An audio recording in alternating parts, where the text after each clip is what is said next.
Chapter 76.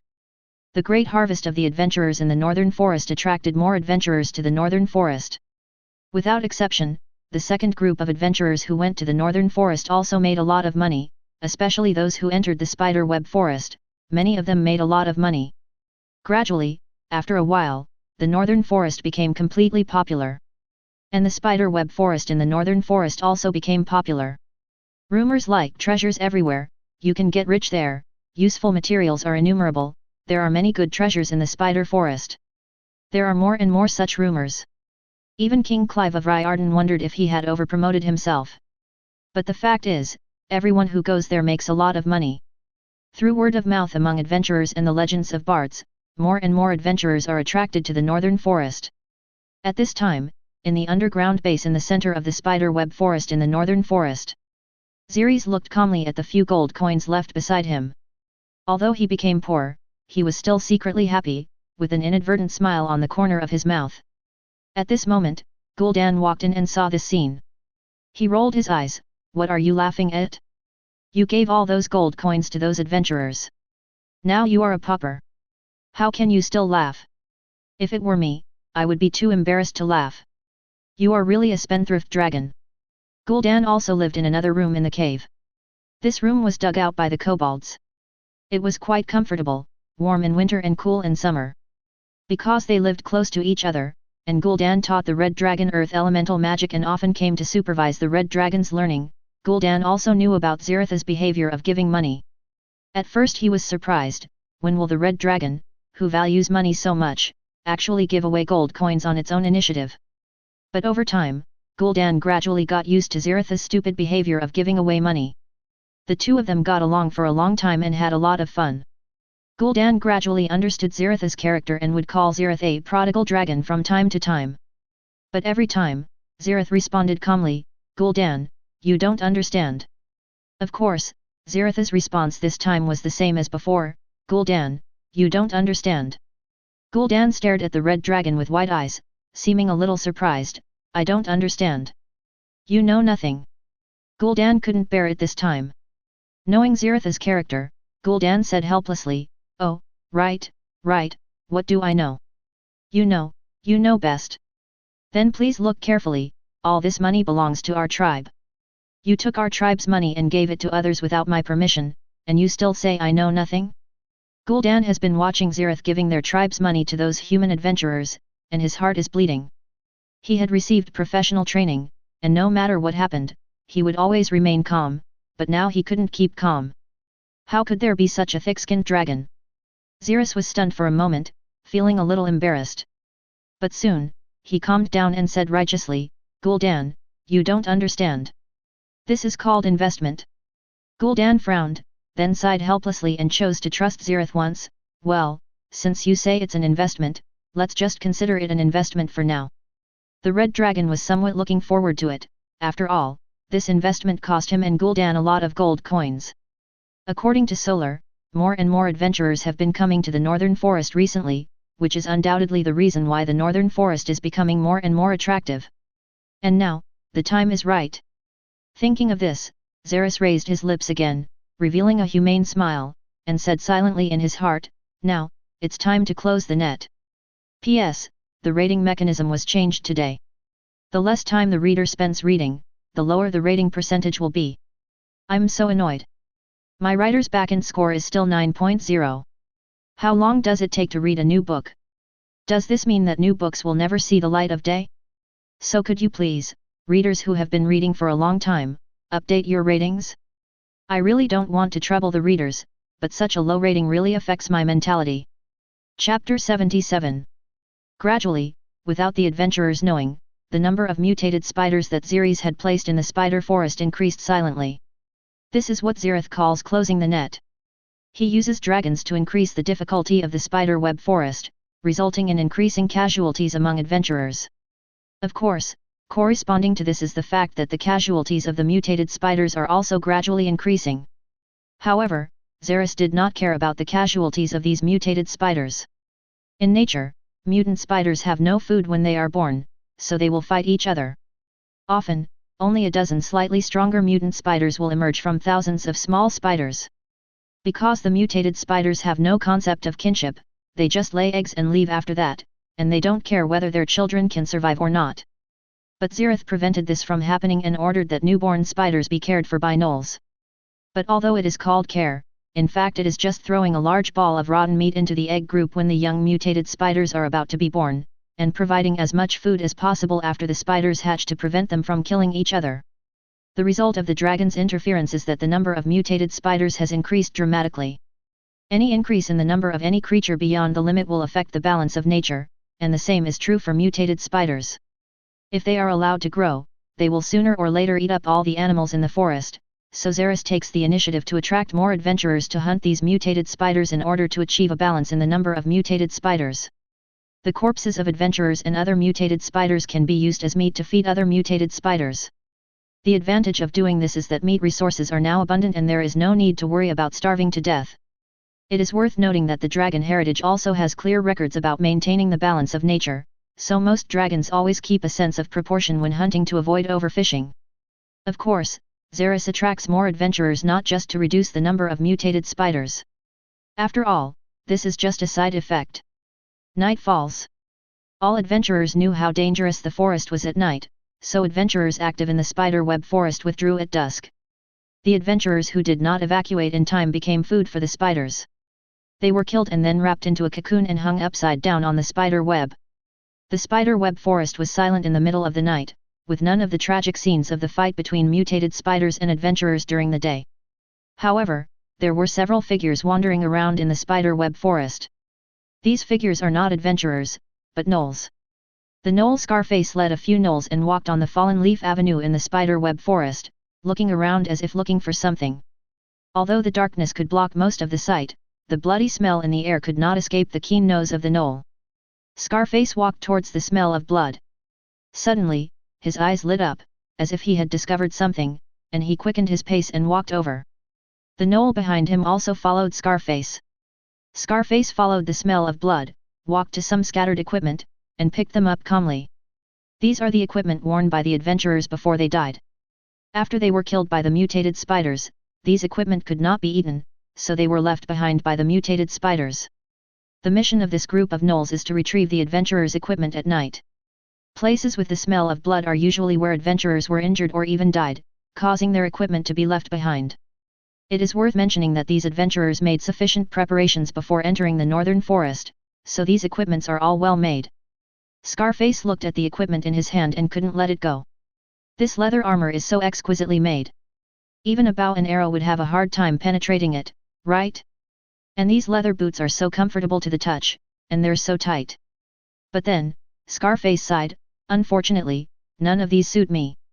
Indeed, the average height of ordinary werewolves is 2.2 meters, and Scarface, as a barbarian among the werewolves, is taller and stronger than ordinary werewolves. The leather armor of these adventurers is obviously a bit small. Scarface turned around and said to the jackal behind him, "Put all this equipment away. Your Majesty will like today's harvest." P.S. To be honest, the scoring mechanism was changed today and the scores dropped sharply. The author himself was very emo at the beginning.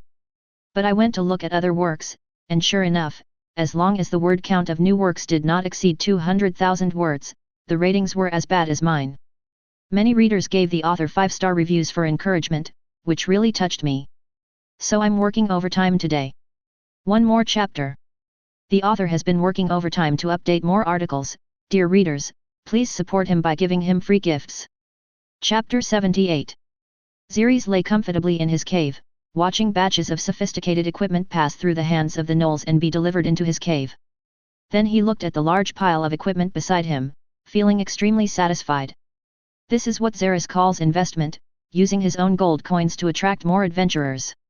As long as the adventurers die in the spider forest, the things on the adventurers will naturally become his. So far, the plan seems to be successful. Gold coins are just money, and converting money into what you need is the main purpose of gold coins. After all, isn't money meant to be spent? As a time traveler, Zeris's thinking is different from those of ordinary dragons. He is unwilling to spend even a single gold coin because of his simple love of money. Thinking of this, he picked up a newly delivered piece of leather armor and began to appreciate it. This leather armor is exquisitely crafted, and the fabric has been specially treated. It maximizes defense without affecting flexibility. Not bad, it's perfect for rewarding subordinates. Red dragons have a natural ability to appreciate treasures. In Zeris's eyes, the equipment of these adventurers is much better than that of his own dragonmen, gnolls, spider-like apes, and orcs. This is normal, as the adventurers' equipment are all forged by authentic human craftsmen.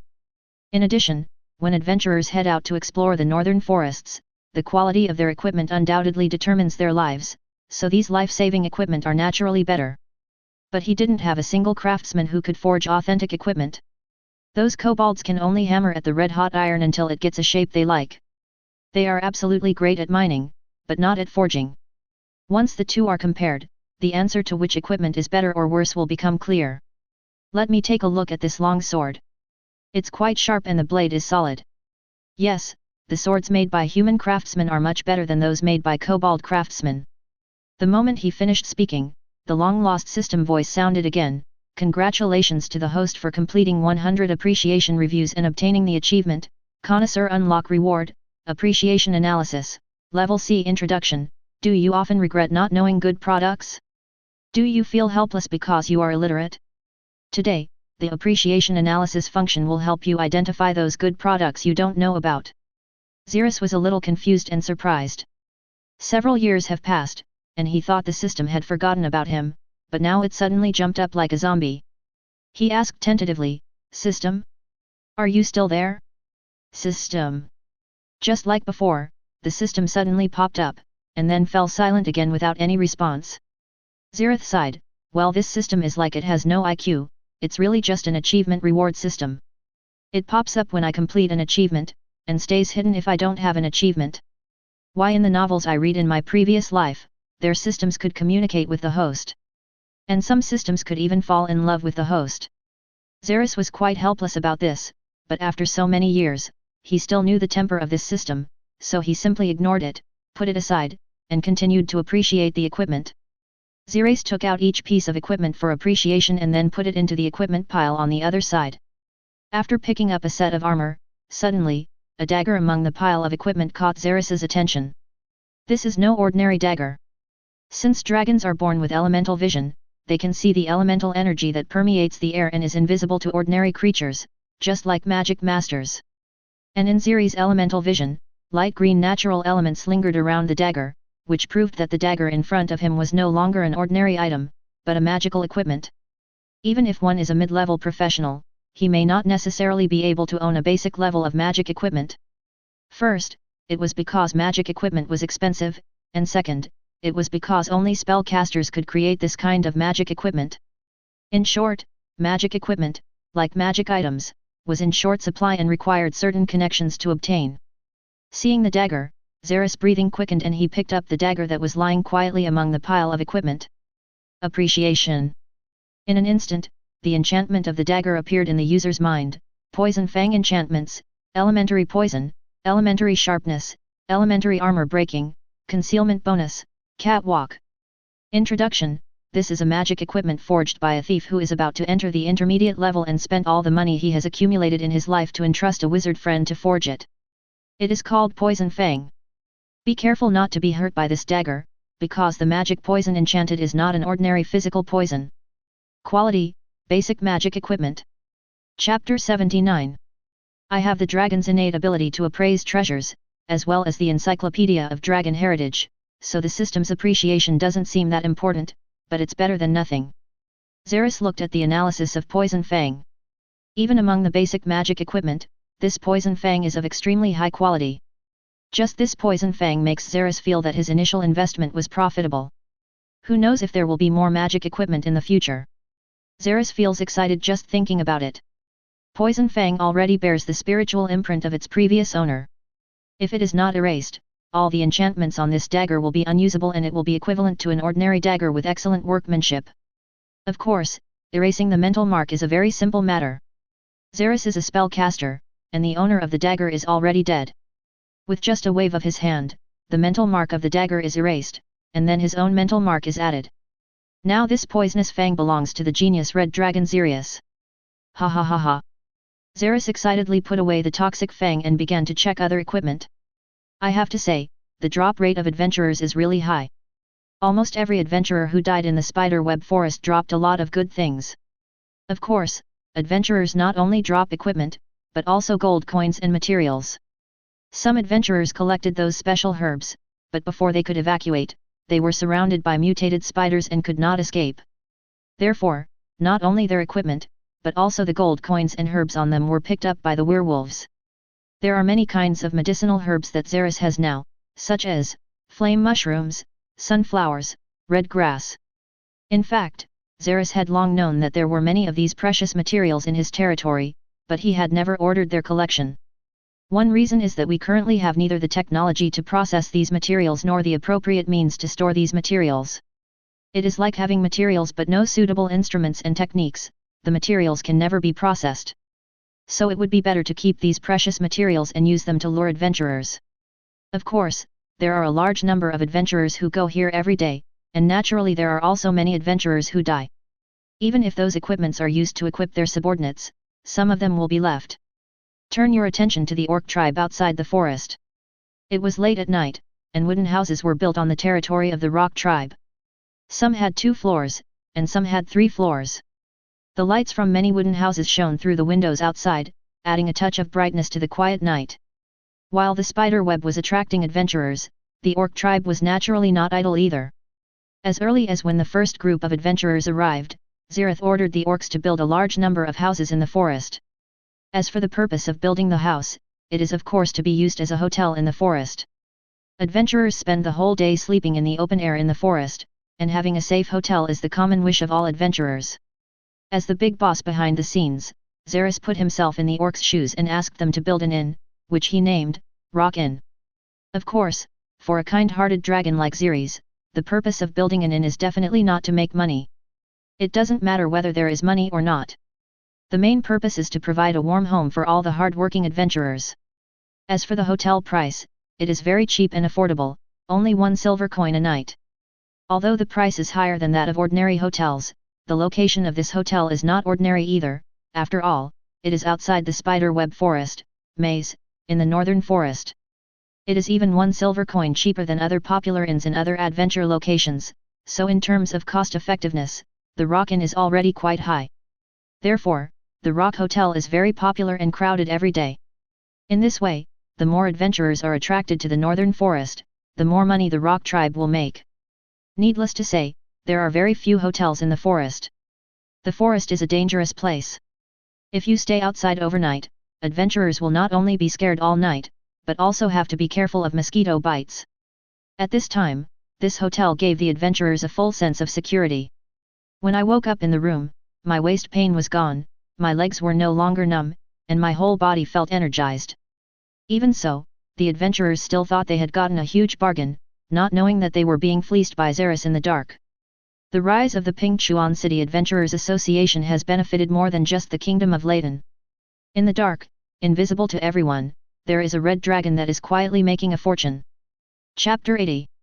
Another period of time passed, where the boreal forest meets the plains. On a dark and windy night, several figures from the northern forest and Pingchuan City gathered together, seemingly discussing something. Upon closer inspection, it turned out that the 2 parties in conversation were a group of orcs and a group of humans. The leading human was named Obo. He had a strong murderous aura and it was obvious that he was a veteran of many battles. Obo's strength has reached the intermediate level, and he is the person sent by the black market in Pingchuan City to pick up the goods. The orcs were led by the orc Thorer, who had also reached mid-level strength. Obo looked at Solar, the leader of the rock tribe, and the corners of his mouth curled up slightly. Let me get straight to the point. Where's the goods? I need to see them before we trade. Solar was not in a hurry. He took a set of mail from the orc beside him and threw it in front of Ober. This is our product, all of it is exquisite like this. Ober listened to Solar's words without responding, and picked up the mail armor on the ground. You have to see the equipment to know whether it is high quality or not. After all, this is the first time I buy goods from the rock tribe. Before, the orc tribe would take the initiative to go to the black market to purchase the items they needed, such as hotel beds, daily necessities, etc., a series of things. Unexpectedly, when Ober picked up the mail armor, he found it was much lighter than he had imagined. Ober looked at the mail in his hand. The whole piece of mail was carefully made of soft steel rings. Speaking of which, soft steel is an excellent material for making mail armor. Mail armor made of soft steel has both toughness and hardness, can resist chopping, and is extremely light, not as heavy as steel. However, soft steel is too difficult to forge, so the price is relatively expensive. Ober stroked the lightweight mail armor, and it became more and more comfortable to use. He had to admit that this was indeed a good piece of equipment. As a mid-level professional, some of the equipment he wore was of this quality. If it were on the black market, this would definitely be a hot-selling product.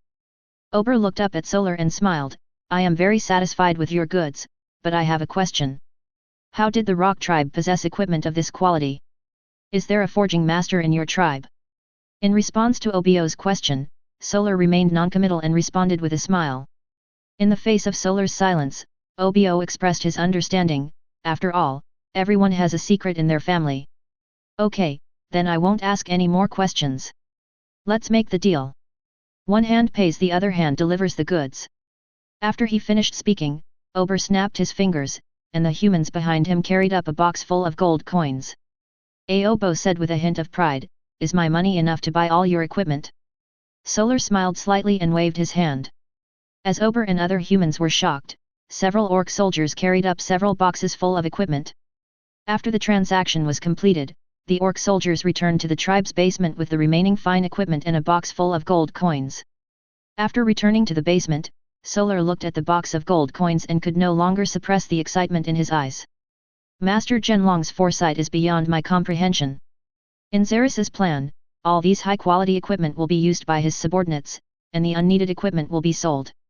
As for how the orc tribe found the black market, the Red Dragon Zeris is certain that there is a black market in almost every city, and Pingchuan City, as a city of adventurers, is no exception. Therefore, the Rock tribe only needs to let the passing adventurers convey some information to the black market.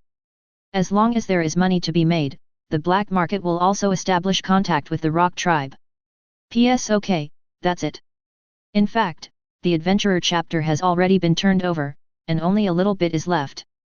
After the next chapter, it will mainly revolve around the Red Dragon. I really appreciate all the readers who gave me good reviews and gifts. Even if it was a free gift, I would be very grateful. After all, time is money. For those who didn't give gifts, your persistence in reading this is also an encouragement to me, thank you. Chapter 81. Over the past year, although many adventurers have made money from the spiderweb forest, a large number of adventurers have also died in the forest. To this end, Zeris took advantage of a wonderful cognitive error, survivor bias. Adventurers who make money in the northern forests often brag about their gains and tell their stories in the tavern. This created an illusion that many adventurers return triumphantly with excitement on their faces almost every day. This leads many to believe that most adventurers who went to the northern forests made a lot of money, but in fact, those who did not survive were unable to speak out. For example, the simplest survivor bias principle in the previous life: if you go to an online shopping platform that sells extreme sports equipment, such as parachutes and wingsuit flying equipment, you will find that the user reviews there are almost all positive. Turn your attention back to the Red Dragon. Stone explosion. I saw a stone in the Red Dragon's hand explode directly. The flying debris hit the Red Dragon, but under the protection of its solid dragon scales, the power was just a tickle. Zeris murmured, "The damage of the earth elemental magic I've released is still too low." Hiss, it seems that practicing magic is not an easy thing. After saying this, the Red Dragon took out the heart of the stone lizard that Gul'dan had previously refined. Heart of the stone giant lizard can enhance the carrier's affinity with the earth element, which is of great help to Zeris, who is practicing earth element magic at this time. Zeris held the stone-like heart of the stone lizard in one hand and pointed in front of him with the other. A ball of quicksand slowly appeared in the air, and then the quicksand quickly condensed and turned into stone. Bang! Stone explosion. The condensed stone exploded under Zeris's will, and the damage was much higher than before. According to Zeris's estimation, it should be able to cripple a goblin. There was no way. As a red dragon, I had affinity with the earth element, but it was very low. My progress in practicing the earth element was just like that of a human magic apprentice. If it weren't for the heart of the stone lizard, Zeris's earth magic progress would be even slower. But he was not in a hurry. He held the heart of the stone lizard over and over again, practicing magic patiently. Some time passed. Release magic for a long time will take a big toll on mental strength, so rest is necessary, so he is lying in the cave at this moment. In addition to practicing magic, he also discovered another use for appreciation analysis. With nothing else to do, Zeris placed his fingers on himself. Appreciation analysis. The next moment, a message came into his mind. Name, Zeris Elzevin Fred Gerard, Osiris. Species, Red Dragon. Strength, Biological rank, Primary Peak Young Dragon, Strength level, Early to Mid-Stage Magician. Introduction, a red dragon with a soul from another world, inheriting the pure blood of a certain red dragon. If it develops, it will be extremely powerful. Biological rank refers to the level of strength that certain extraordinary creatures can achieve with their physical talents. For example, an adult stone monitor lizard is at the intermediate level. As Zeris was carefully checking his data, its mental link came through. Master, we found a very special treasure chest in our territory. Just these words from heir aroused Zeris's curiosity. What else was so special about the treasure chest? Was it rimmed with gold? Can you tell me more specifically? What's so strange about it? And it seemed as if he recalled something, and there was some fear in his words. There are no gold coins or gems in that treasure chest. I remember putting them in there. Zeris frowned, quite puzzled by this statement. It's normal that there are no gold coins and gems. Maybe they were taken out by adventurers.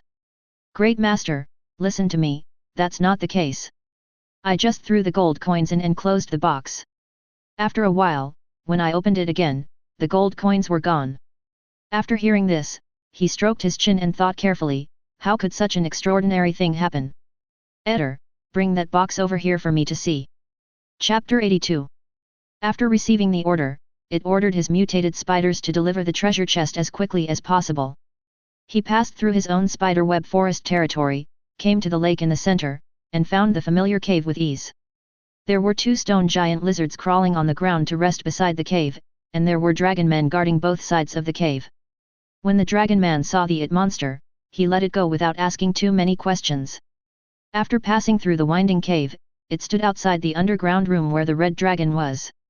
Without Zeris's order, he didn't dare to step into the room. And what he was holding in his hand was that strange box. Master, I brought you the box. Bring the treasure chest here.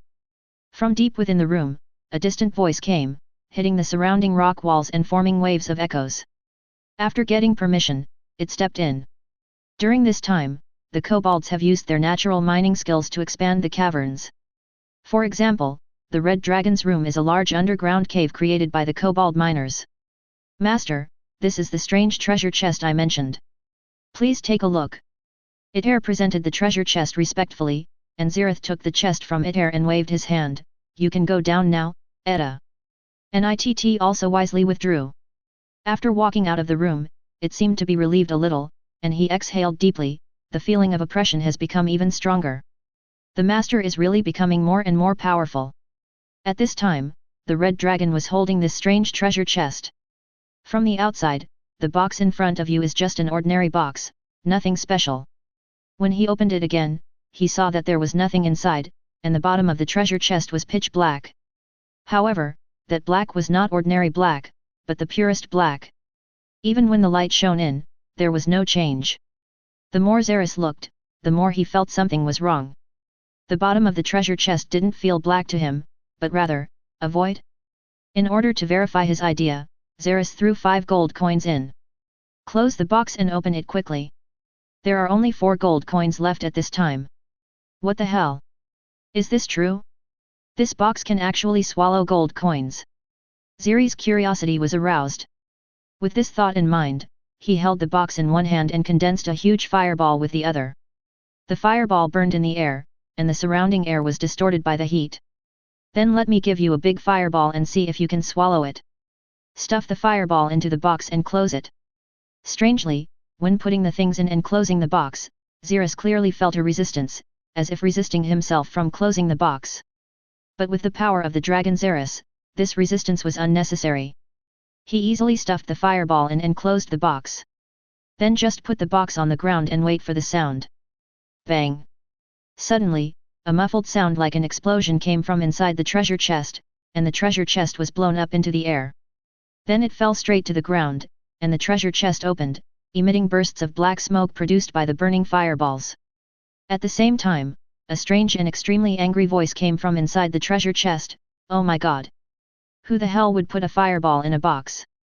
I'm not a human, but you're a real dog." I saw some fangs growing on the edge of the treasure chest's opening. This was a treasure chest monster that had hidden itself in the form of a box. In fact, before putting the gold coins in, Zeris recognized the treasure chest monster in front of him at a glance, but he chose to pretend not to know and tease the treasure chest monster. Although treasure chest monsters are relatively rare, Dragon's legacy is all-encompassing and there are records of treasure chest monsters in it. It's not just the dragon's inheritance. In fact, the moment Zeris touched the treasure chest just now, he also used appreciation analysis to see the strength of the treasure chest monster. Name: Treasure Box Monster. Strength: Early Beginner Stage. Introduction: Treasure chest monsters can eat all kinds of things. For them, as long as the things are not bigger than their mouths, they can eat them. However, their favorite food is still the shiny gold coins. The treasure chest monster is not a creature that focuses on speed. It has extremely high defense, but correspondingly has a significant lack of speed, and can only move by hopping. Usually the more treasure chest monsters eat, the stronger they become. Zeris saw the treasure chest monster reveal its true form and smiled slightly. "Hey, it's back." The treasure chest monster cursed, "If I don't change back, am I going to be fed another fireball by you? Shameful dragon! Damn it, my teeth were broken by the explosion. I just stole one of your gold coins. Is that a big deal?" Chapter 83. Strangely, the treasure chest monster doesn't seem to realize its situation yet. This is not surprising, as treasure chest monsters are knowledge-poor species similar to spider apes and it monsters, because this kind of creature has very little inheritance and has not experienced the world. But Zeris doesn't mind helping the treasure chest monster learn its lesson and let it realize what it means to respect the strong. A fireball condensed in the red dragon's hand again, and he looked at the treasure chest monster with a hint of ridicule in his eyes. "Little box, you dare to talk like that in front of me?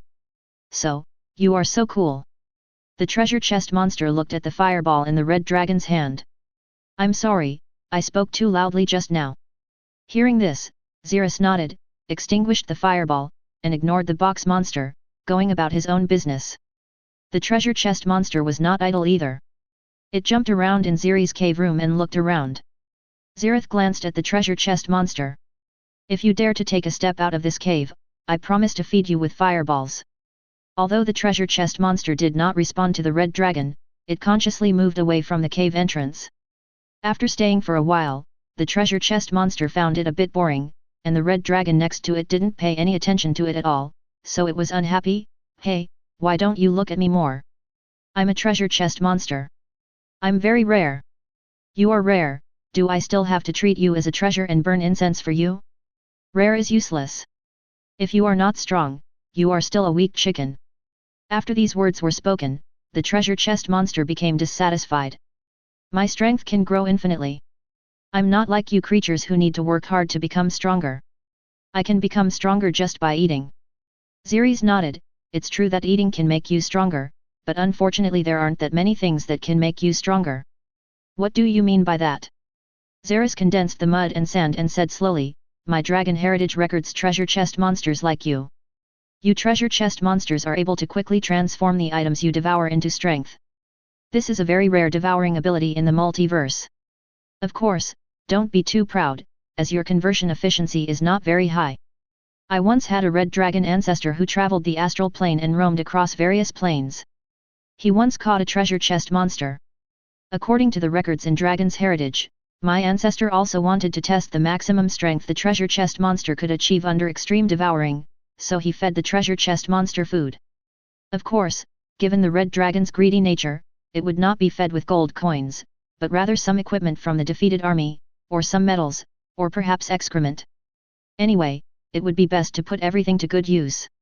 I fed it a lot, and its strength increased very quickly at first, but later, the treasure chest monster needed to devour more and more items, and its strength increased more and more slowly." Zeris turned around and looked at the treasure chest monster that was standing there in a daze. "Guess what happened next?" "What?" "My ancestor finally fed that treasure chest monster to the master level, and then he couldn't feed it anymore because the treasure chest monster needed too many things to advance to the legendary level. The treasure chest monster was stunned. In fact, it itself didn't know how many things it needed to reach the legendary level. Now after hearing what the red dragon said, it was a little shocked.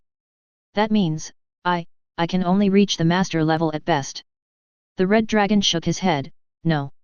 A glimmer of hope ignited in the eyes of the treasure chest monster.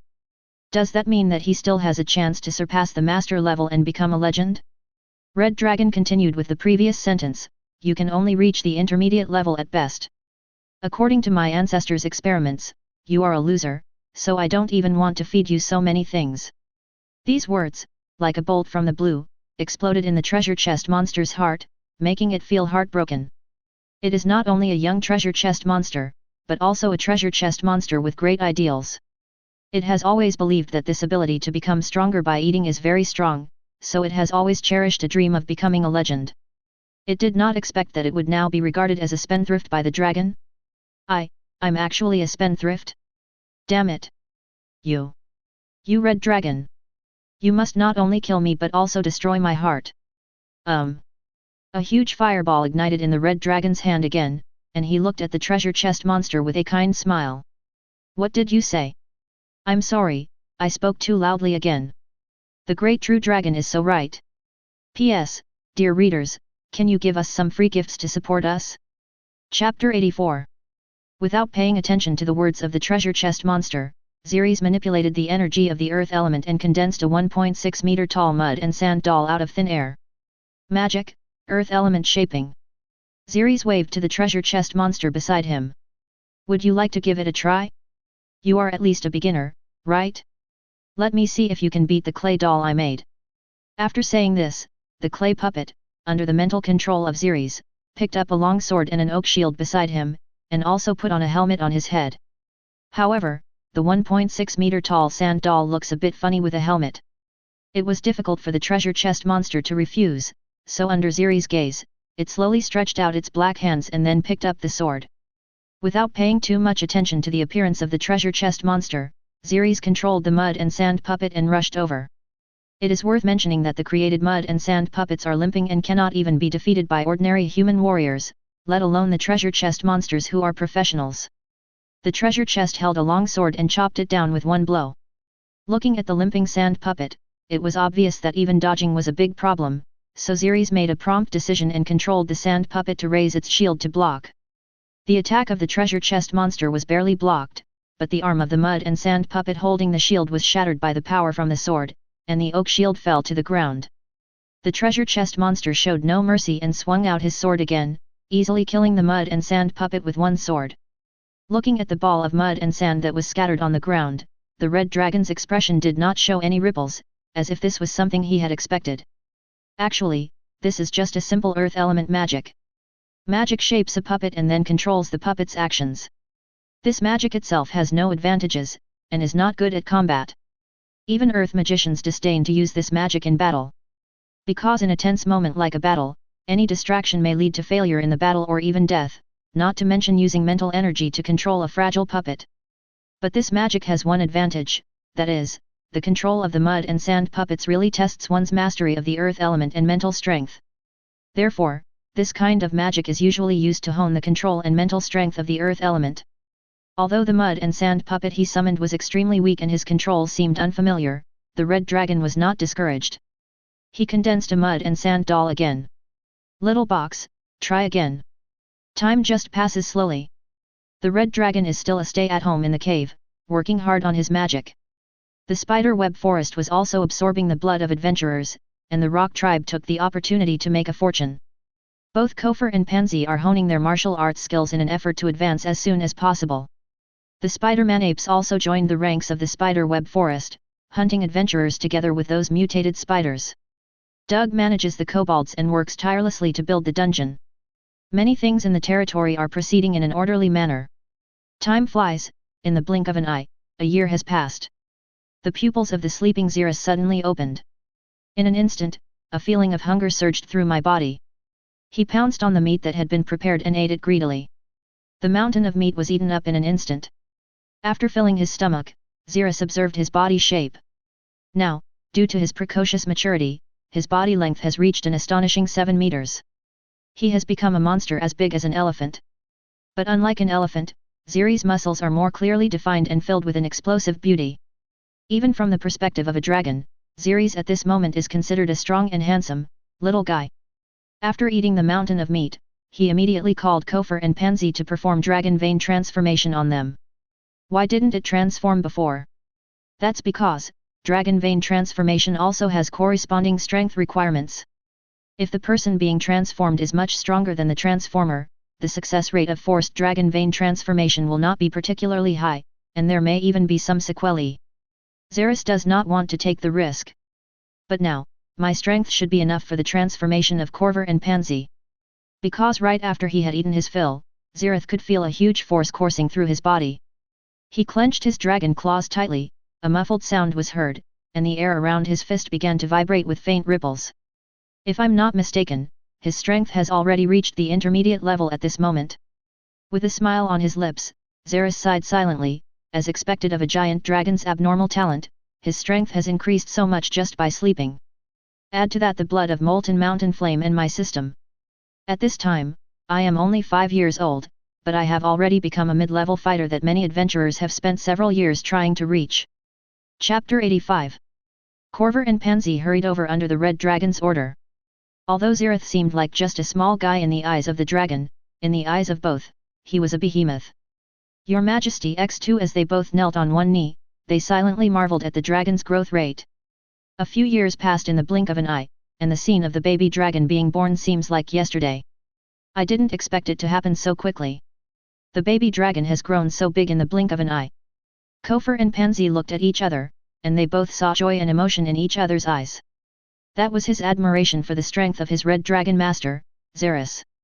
Over the past few years, the two of them had been training, and it would be a lie to say they didn't work hard. Most of the matters in the territory are handled by his subordinates, and through the hard training in the past few years, they are about to break through to the middle intermediate level. When the red dragon was just born, both of them were just beginning to enter the middle stage of the intermediate stage. Two gifted individuals from two different races spent several years training, but still found it difficult to advance one level. Compared with the dragon, it can become a mid-level dragon after just a good sleep. This terrifying talent is enviable. Zeris looked at these two subordinates who had followed him loyally for so many years, and felt quite emotional. After this sleep, my strength has greatly increased.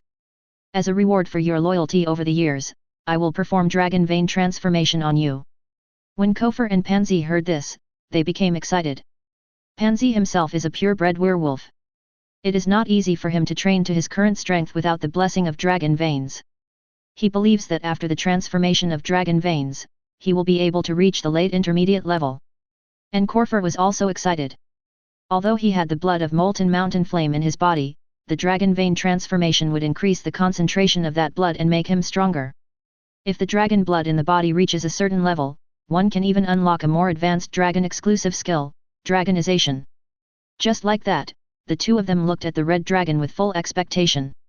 Zeris slowly recited the ancient dragon language, and the spell that came out of his mouth echoed in the air, controlling the dragon scales and dragon blood to gather in the air. A shining light shone. The dragon blood and dragon scales merged to form a pure red ball of light, which merged into the foreheads of Kofor and Pansy. The next second, the transformation begins. The pain, like corroding bones and cracking skin and shattering cells, struck deep into the brains of both of them. The severe pain made both of them grit their teeth and sweat broke out all over their bodies. Zeris looked at the tortured expressions of Kofor and Pansy, and muttered silently, "Fortunately, I'm not the one who needs to transform blood." Finally, after an hour of blood recombination and transformation, the two opened their eyes again and breathed a sigh of relief. Pansy's hair all over her body turned red, and her eyes had dragon-like vertical pupils. Kofor had more dragon-like features. Both of them were already close to the late intermediate stage, and now the transformation of dragon veins has played a role in fueling the situation, allowing their strength to reach a higher level. Korvor's eyes were filled with excitement. As soon as he thought about it, a pair of dragon wings on his back spread out. Immediately afterwards, Korvor's right hand suddenly expanded and formed a mighty and domineering dragon claw. This is the unique advanced skill of the Dragonborn, dragonization. It can transform into features similar to a dragon in a short period of time, thereby bursting out powerful combat power in an instant. Corver cancelled dragon transformation and knelt before Zeris again, thanking His Majesty for his great grace together with Pansy. Zeris raised his hand, the improvement of your strength is the best reward for me. You can go and do your own things. By the way, call Gul'dan over.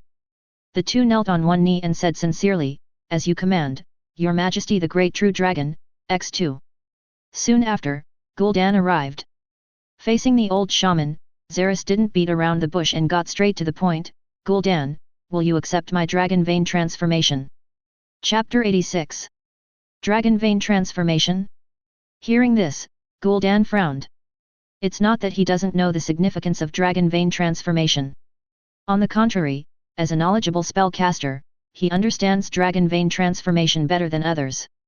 The creatures transformed by the dragon veins will become the dragon's subordinates. To put it nicely, they are called followers, to put it bluntly, they are the dragon's servants. Gul'dan is a shaman of the Orcish tribe and a gifted spellcaster. Although he has become a loser, he still has a sense of pride in his heart. From being an equal partner to being a servant? Gul'dan found it hard to accept it for a while. Zeris observed Gul'dan's reaction. He knew that it was definitely the orcs' self-righteous sense of integrity and their stubborn temper that were at work. Zeris did not force it, but said sincerely, Gul'dan, I'm doing this for your own good. Dragon vein transformation can greatly heal your injuries and increase your lifespan. If you want to stay alive, this is the only way. Seeing that Gul'dan looked a little shaken, Zeris continued, You used to be a gifted orc, right? But you were framed by a villain and ended up like this. Are you willing to accept this? Do you want to die with such regret and hatred? You also know my dragon quality. I just don't want you to sink like this. This world is very big, and there are many places recorded in my dragon heritage. Don't you want to go and see? If you die like this, who will remember you except me hundreds or thousands of years later? Your life should not stop here. You should create your own value with me. Finally, Gul'dan was moved by Zeris's words and sighed, Oh, I really can't stand you. I'm already quite old and you still want to provoke my old bones to jump around. Although the old shaman's face was full of helplessness, in Zeris's opinion, there was an imperceptible excitement and joy in the depths of Gul'dan's eyes. Zeris smiled slightly and prepared to transform the dragon vein while speaking, Okay. It might be a little painful afterwards, so bear with it. Another hour passed. Gul'dan opened his eyes, revealing his vertical pupils. He wiped the sweat from his forehead, exhaled deeply, and a gleam of wisdom flashed in his eyes. Gul'dan seemed a lot younger at this moment, with fewer wrinkles on his face, and his originally white beard had turned red due to the transformation of the dragon veins. Since Gul'dan's body was reconstructed under the violent ravages of the dragon blood, his dark disease has been basically cured, and his dark poison has been burned away by the hot dragon blood. The originally hunched body became straight. At this time, Gul'dan's strength returned to the late mid-level strength he had when he was young. It's been a long time, since I felt the taste of youth. Gul'dan observed his body in disbelief. He had to admit that the result of the dragon vein transformation was even better than he had imagined. I have to say, it smells really good. In addition, he also unlocked another new world, a small part of the dragon's legacy. Creatures with dragon veins will have a small chance of getting a glimpse of some information in the dragon's heritage. And just this small piece of information is enough to make him a dragon vein warlock. The heritage of the dragon flashed through Gul'dan's mind, and he was so excited that his breathing became heavy. A spell was chanted, and a ball of fire gathered in Gul'dan's hand. The fireball flew out and exploded, echoing in the cave. Zeris watched all this from the side, thinking rapidly in his mind. Gul'dan was originally just an earth-based spellcaster, but now he can actually condense a fireball? Although fireball is also an entry-level spell, due to the violent and difficult-to-control nature of the fire element's energy, learning fireball is not an easy task. Zeris noticed something immediately. Appreciation analysis. The next moment, a message emerged in my mind. Name, Gul'dan Stone Race, Orc Strength, Intermediate Late Stage Shaman, Early Stage Dragon Vein Warlock Introduction. After receiving the dragon vein transformation, the gifted orc shaman accidentally glimpsed the dragon's heritage with his own talent, awakened the dragon vein warlock profession, and became a dual-element earth and fire spellcaster. The moment he saw the dragon vein transform, Zeris understood, Gul'dan, you are lucky. You have awakened the dragon vein warlock profession. Gul'dan also smiled, speaking of which, I have to thank you, Zeris. Of course, Zerith's happiness came from the heart, because at this time Gul'dan had been transformed by the dragon vein, and his improvement in strength was an improvement in his own strength. Chapter 87. After sending Gul'dan away, just when Zeris wanted to get familiar with his own power, suddenly, a distant and serious voice came from Zeris's mind. Child, you should have reached the intermediate level of strength now. If possible, come to Yanchao, I will leave some things you need for you. If I have the chance. This voice carries a strong sense of oppression, but also has an unusual familiarity. Zerith was confused. Is this voice, my father, Molten Mountain Flame? Although he could only hear the sound, he had such a feeling in his heart that he was sure that the sound came from the Molten Mountain Flame. Zeris said, how do you communicate with me? There was a hint of laughter in the voice.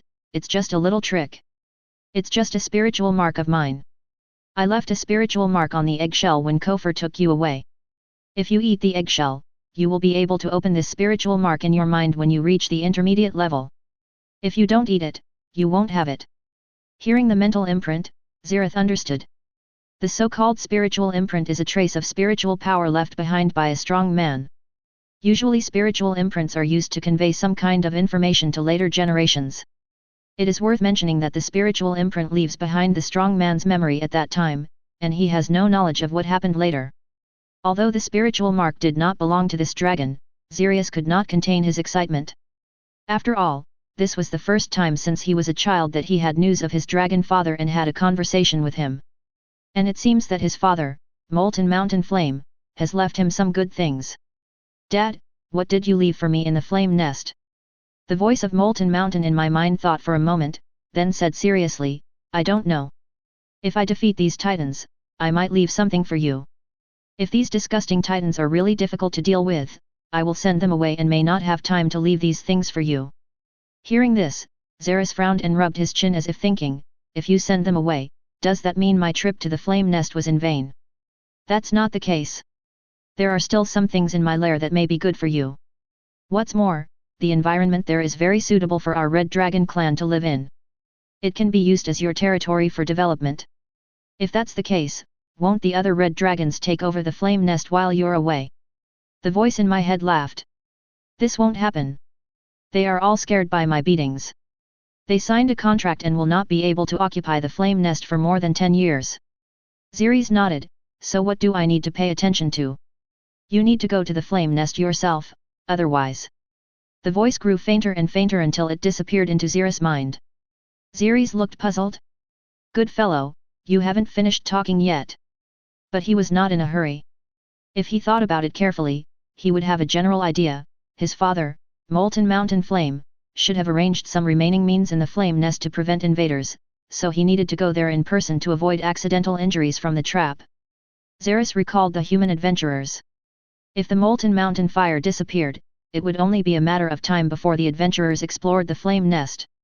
He needed to set off as soon as possible before the adventurers did. With this thought in mind, Zeris opened the mind connection. Kofor, Pansy, come over here with me and get ready. We are heading to the flame nest immediately. Gul'dan, I have something urgent to do and need to go to the flame nest. You will be in charge of this area while I am away. I believe in your wisdom. Oh, and one more thing, remember to fleece the adventurers from the human kingdom. Don't worry. I almost forgot about this. Give me your dimensional bag, I need it. Solar, I have to go out for something. Remember to have the rock tribe establish good relations with the human adventurers and use the black market as a channel to purchase what we need. When I'm not around, you will obey Gul'dan completely. Doug, continue to lead your kobolds to expand the cave. Oh, and you can also set up more traps in the spider web forest. Spider Monkey. After issuing various instructions, Corver and Pansy also arrived at the cave where Zeris was and knelt on one knee. Your Majesty, I await your orders. X2 Zeris looked at the two fully armed men in front of him and nodded in satisfaction. Let's go to the flame nest. Chapter 88. This was a spontaneous trip, and in order to keep a low profile, Zeris used the dragon transformation technique. Dragon transformation is the new magic that Zeris learned in the dragon heritage. It can transform into various creatures, which is very convenient. Almost all true dragons can use dragon transfiguration. Metal dragons walking in the human kingdom will also use this magic to transform into humans or half-elves to avoid causing commotion in the kingdom due to their huge size. A 7-meter-long, sturdy red dragon turned into a 1.5-meter-tall ogre youth with a childish face in front of Pansy and Corver's surprised eyes.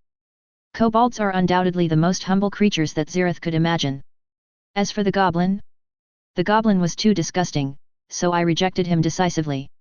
Without paying attention to the looks of Kofer and Pansy, Zeris said solemnly, "Let's go." A few days passed.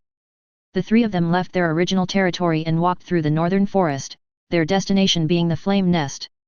In the forest, being overly ostentatious would attract unnecessary attention and might even be taken as a provocation by some powerful supernatural creatures. Therefore, restraining your momentum is undoubtedly the best choice.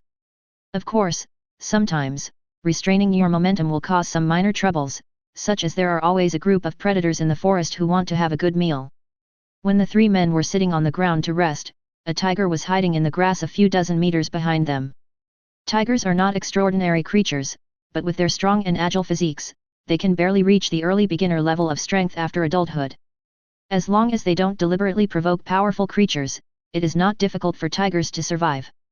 Of course, the tiger at this time thought that its hiding skills were quite good.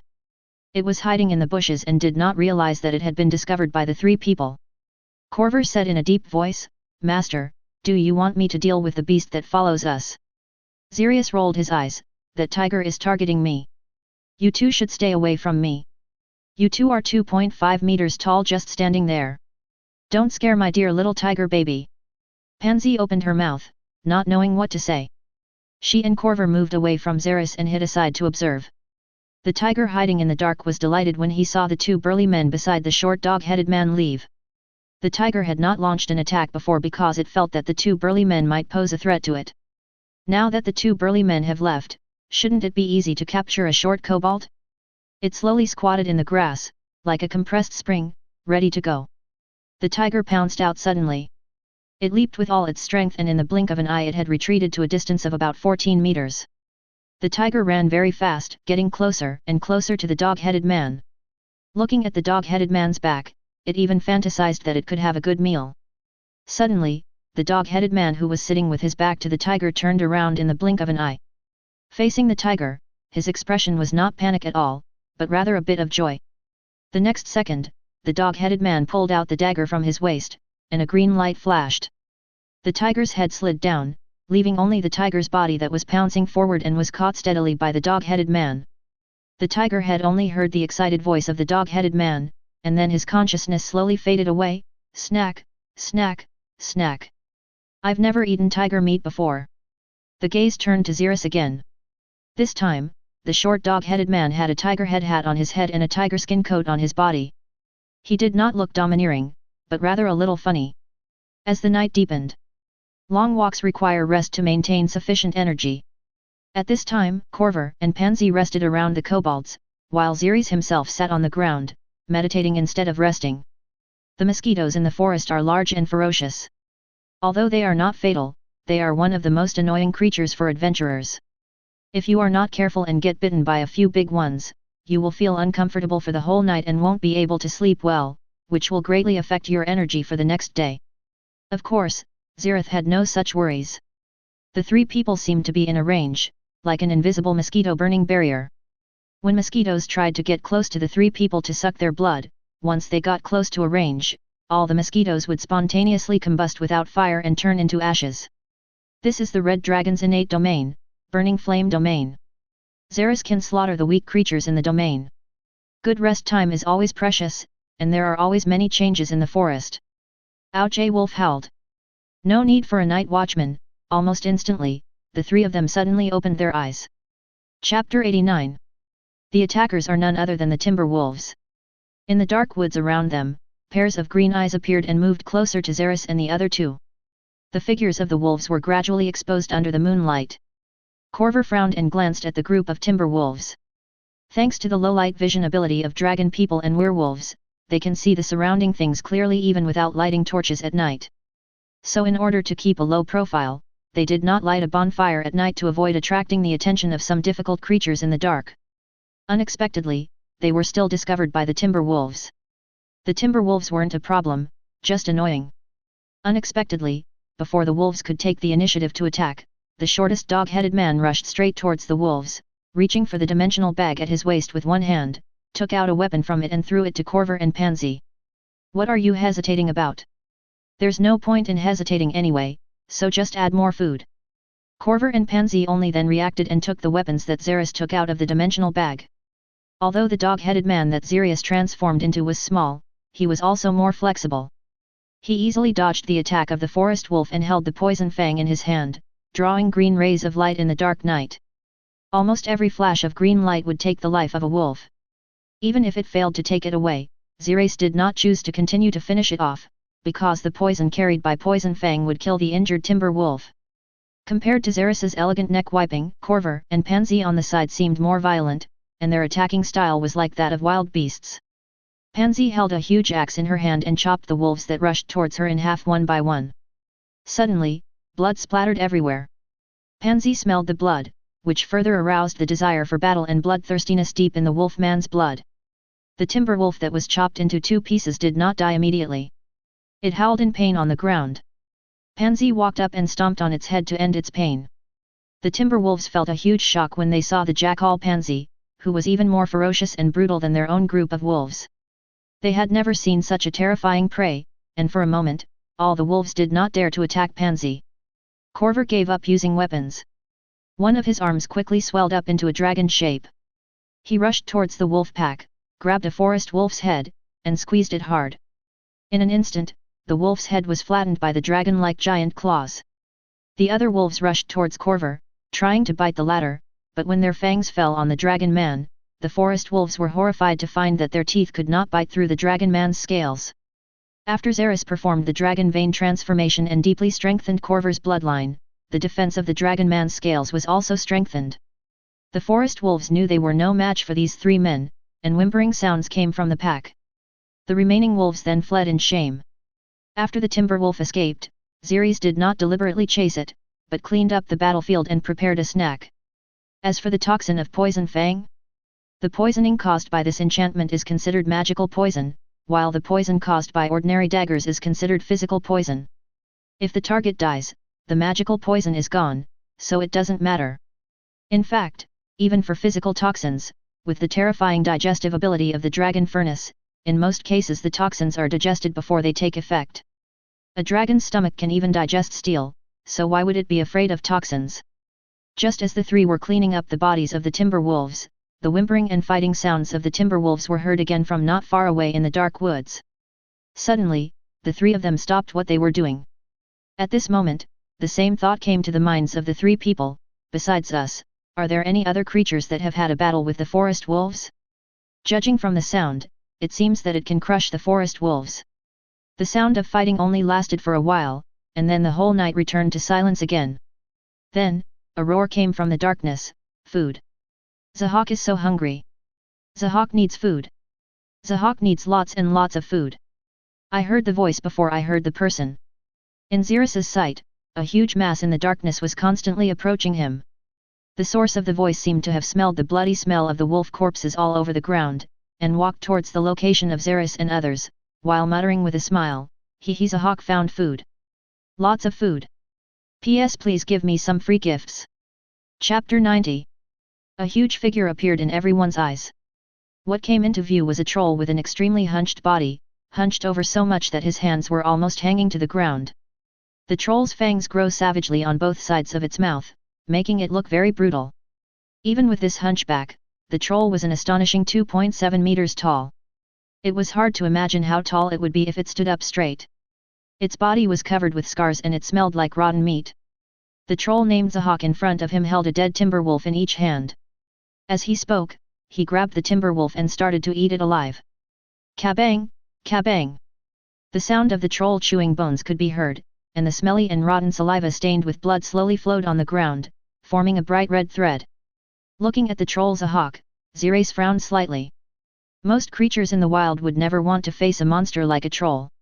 When the troll saw the corpses of timber wolves scattered all over the ground, his eyes lit up and he dropped the half-eaten timber wolf corpse in his hand. Hazak wants more! It roared and rushed towards Pansy, swinging its fist and hitting Pansy hard. Pansy also raised her shield to block. Boom! There was a sound. The force from the shield made Pansy's arm numb, and at the same time, he was terrified. I just felt that the troll's strength was only at the early intermediate level, but the huge force it erupted now is actually comparable to my full strength attack. At this moment, the troll's entire fist became limp, and its bones were shattered by that blow. Pansy took this opportunity, swung her giant axe, and directly cut off one of the troll's arms. But don't get too excited, there's a reason why trolls are feared by most creatures. Under Pansy's solemn gaze, a tumor grew at the base of the severed troll's arm and quickly transformed into the shape of a new arm. At the same time, the troll picked up his severed arm and ate it in a few bites. This situation was within Pansy's expectations. Trolls have abnormal recovery abilities. Even if a troll's head is chopped off, it will grow back in a short time. Although Pansy had heard about the troll's terrifying recovery ability, after seeing this, he felt that the rumors he had heard before were all underestimated. Of course, the troll's terrifying recovery ability also has two drawbacks. The first disadvantage is, the terrifying recovery ability will cause endless hunger. Even if there is enough food, it is difficult for the trolls to fill their stomachs. As long as the trolls do not eat for a period of time, the recovery ability will disappear. But with corpses everywhere, this condition obviously cannot be met. As for the second one, the trolls are extremely afraid of fire and strong acid, and they will not be able to recover themselves if attacked by fire and strong acid. While the troll was chewing her arm, Pansy distanced herself from the monster and looked back at Zeris, only to see that Zeris didn't seem to have any intention of intervening at this time. Pansy understood in an instant that her master was training her. Corver communicated with Zeris through eye contact, understood Zeris's thoughts, and stood aside to watch Pansy fight with the troll. Pansy quickly approached the troll, and the troll's arm regained its shape. A werewolf and a troll were fighting each other. Gradually, Pansy discovered that although the troll in front of her had abnormal abilities, it was like an irrational beast. Its attacks had no pattern at all and were purely based on beast-like instincts. Even the trolls don't do any dodging or protection, they just fight with injury for injury. But how could Pansy trade injuries with the troll? Pansy chose the right time, dodged to the side, and swung the giant axe hard at the troll's leg. Pansy's strength plus the gravity of the giant axe itself landed heavily on the troll's calf, directly cutting off the calf. Without support, the troll fell to the ground. The troll stretched out its claws and tried to grab Pansy, but Pansy dodged nimbly and attacked the other leg of the troll lying on the ground. The troll recovers quickly, but Pansy, holding a giant axe, destroys even faster. So the troll fell to the ground, unable to get up, and became a fish on the chopping board, at the mercy of Pansy. While Pansy was happy, she was also secretly thankful. Luckily, the weapon I picked up this time was a huge axe with great destructive power. If I had used a light weapon, I wouldn't have achieved this effect. Troll information: picture the IQ of trolls is low, probably only at the level of a 7 or 8-year-old child. Maybe even lower than that of a 7 or 8-year-old child. Of course, when God closes a door, he will also open another one. The biggest feature of the trolls is not their low IQ, but their abnormal regenerative ability. Their wounds heal extremely quickly, even faster than injuries sustained in battle. Even if you cut off a troll's head, a new one will grow quickly. Because of the rapid recovery, troll limbs are extremely unpalatable and have no nutritional value. The only way to stop a troll's regeneration is with fire and strong acid, which can inhibit the troll's regeneration and are also the nemesis of the troll. If the damage is strong enough, you can also crush it directly, such as summoning a boulder to crush the troll into a pool of blood. It is worth mentioning that trolls are usually a species that lives in groups. Only a troll that is so brutal and irrational that it cannot be controlled will be expelled from the troll tribe. For example, Zahak, female trolls are usually stronger and more intelligent than male trolls, and female trolls are usually the dominant ones in troll settlements. Chapter 91. Zeris watched the entire fight, standing aside and applauding, not sparing his praise. Well done, Pansy. Pansy looked at Zeris respectfully. Thank you for your compliment, master. Now what should we do with this troll? Zeris walked over and looked at the troll whose legs had been cut off but were still in the process of regenerating. Although the giant demon fell to the ground, his words were full of dissatisfaction, and he shouted arrogantly, "You bunch of bugs! Let Zahak get up! Zahak is going to eat all of you!" Pansy frowned and chopped off the troll's legs that were about to take shape during its regeneration. Zeris was not in a hurry. He took out the treasure chest monster from the dimensional bag. Although the treasure chest monster has its own consciousness, to put it bluntly, it is just a mutated treasure chest. In principle, it is a treasure chest, so it can be put into the dimensional bag. The treasure chest monster that saw the light of day again was somewhat excited. "Brother, you finally let me out. Tell me, have you encountered any problems that require the help of a famous treasure chest monster like me?" "Nothing much, I just wanted to give you a taste of this thing." As he spoke, the kobold took advantage of the treasure chest monster's inattention and stuffed the troll's severed limb into the treasure chest monster's mouth. After stuffing it in, the treasure chest monster began to cough violently. "Ahem. Ahem. What did you give me to eat? It tastes horrible. It tastes like shit." Zeris scratched his ears. "Don't talk so much. How much do you feel your strength has increased?" Let me feel it, it doesn't seem to have increased much. To be honest, this effect is not as useful as a gold coin. Stop feeding me shit."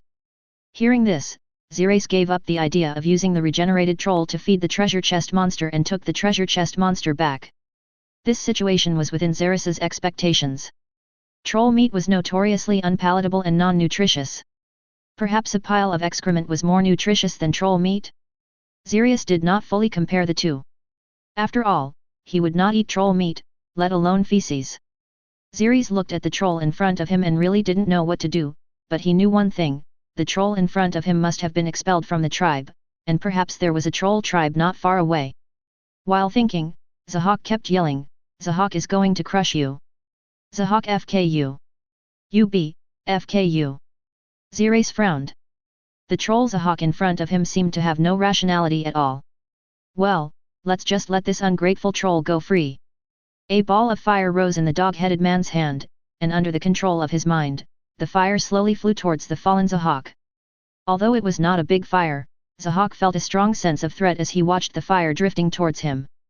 For a moment, the fearless Zahak became scared. The moment it came into contact with the troll, the flames expanded instantly, enveloping the entire troll.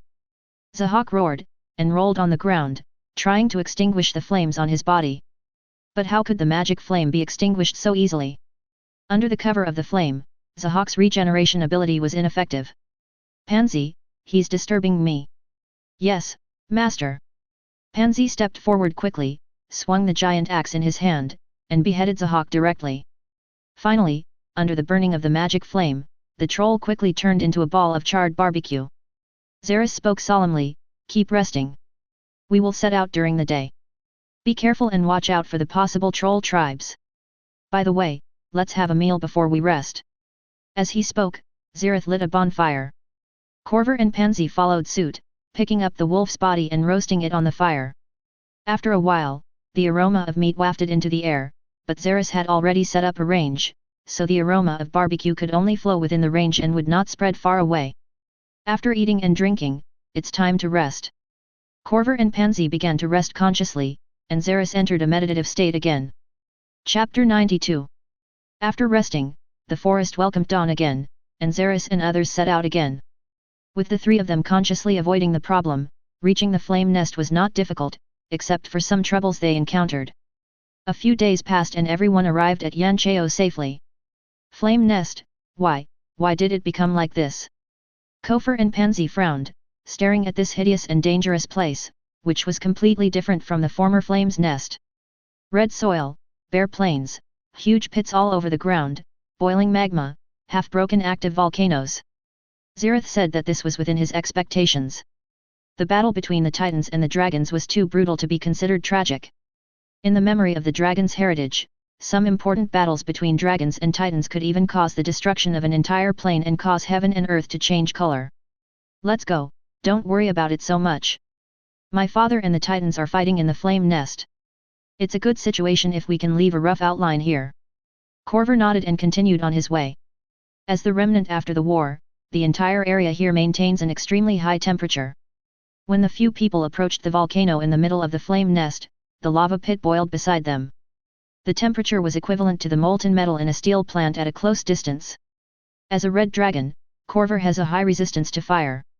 Pansy has also been transformed by the dragon vein and has decent resistance to fire, so they can still hold on. However, the further you go in, the higher the temperature becomes, and the rolling air waves alone seem to be able to roast people. Zeris calmly used magic, low temperature wind. Fire shield. The shield enveloped Corver and Pansy, reducing the huge heat pressure for them. At the same time, the low temperature wind and heat wave combined to form a cool breeze. Thank you, Your Majesty. X2 it's okay, keep going. Zeris doesn't need a shield because the temperature is comfortable for them red dragons. Walking into the center of the volcano, the remaining traces of magic were like a sharp wind, which made Zeris feel a little painful. Fire shield he put on a shield for himself, then cancelled the transfiguration spell and switched to the dragon reduction spell, transforming into a red dragon the size of a cow and continued walking in the passage. For Corver, who has lived in the flame's nest for many years, he can find the way through these passages with his eyes closed. He led the three people along the nearest road to the former residence of Molten Mountain Flame. Unfortunately, halfway through, the passage was blocked by rubble. The dragons have sharp claws and strong limbs. They can break stones just like breaking soil, and digging holes is easy for them. But Zeris did not intend to dig the road because he was not sure how long the blocked road was and how long it would take to dig it through. He used magic, sonic magic. Sound waves start from the caster himself and spread outward. When they encounter obstacles, they are bounced back to the caster himself. Soon, Zeris found a road that was not blocked. As expected of the son of Molten Mountain Flame. So smart. This is Your Majesty's wisdom. I can't imagine it at all. After thinking for a moment, Corver and Pansy figured out the principle of magic. They admired Zeris' wisdom and followed Zeris into the depths of the active volcano. Just like that, by accident, Zeris used the same method as Lus to explore the passage, so the road he found was the same as Lus. As they headed deeper into the flame nest, they realized that more than a year ago, a team of human explorers had followed their path to explore the flame nest and died at the destination they finally reached. P.S. Today is Children's Day. I wish all readers a happy Children's Day. Although we are not children in age, our hearts that never age will always be children. Guess what happens to Zeris next? Chapter 93. After the two men and the dragon walked along the passage for a while, the view in front of them suddenly became clear and they entered a huge space inside an active volcano. An expedition team from the Kingdom of Lydon once died here, but after being subjected to high temperatures for a long time, their clothes turned to ashes and their blood had long since evaporated. So their experience left no trace, except for two somewhat abrupt giant lava balls embedded in the walls and the ground. Zeris looked at the two giant lava balls and became more and more displeased. This must not have been the original design of the flame nest, because not only were they in the way, but they also had no aesthetic appeal at all. Corver, were these two pieces of lava rocks here before? Corver frowned, stared at the lava stone, and shook his head. No, I don't know where this thing came from.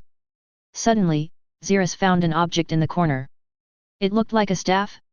A staff left in a place like this seemed a little strange no matter how you looked at it.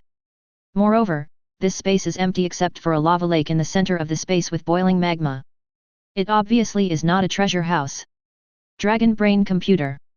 In an instant, Zeris felt that his brain was running as fast as a computer, and he could see through every tiny thing around him. After confirmation, there is no trap next to the staff, so where did this staff come from? Zeris walked forward, picked it up, and looked at Corver. There is a staff here, do you recognize it? Corver stared at the staff and tried to find it in his memory, but to no avail. He could only shake his head. Master True Dragon, I don't have any memory of this staff either. At this time, Pansy said slowly, this staff looks so familiar to me, but I can't remember where I've seen it before. Pansy had seen the staff, but couldn't remember it.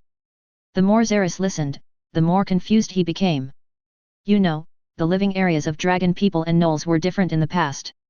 Dragon people, as a species favored by lava rocks, live inside active volcanoes, so Corver is extremely familiar with certain roads, while jackals live outside active volcanoes.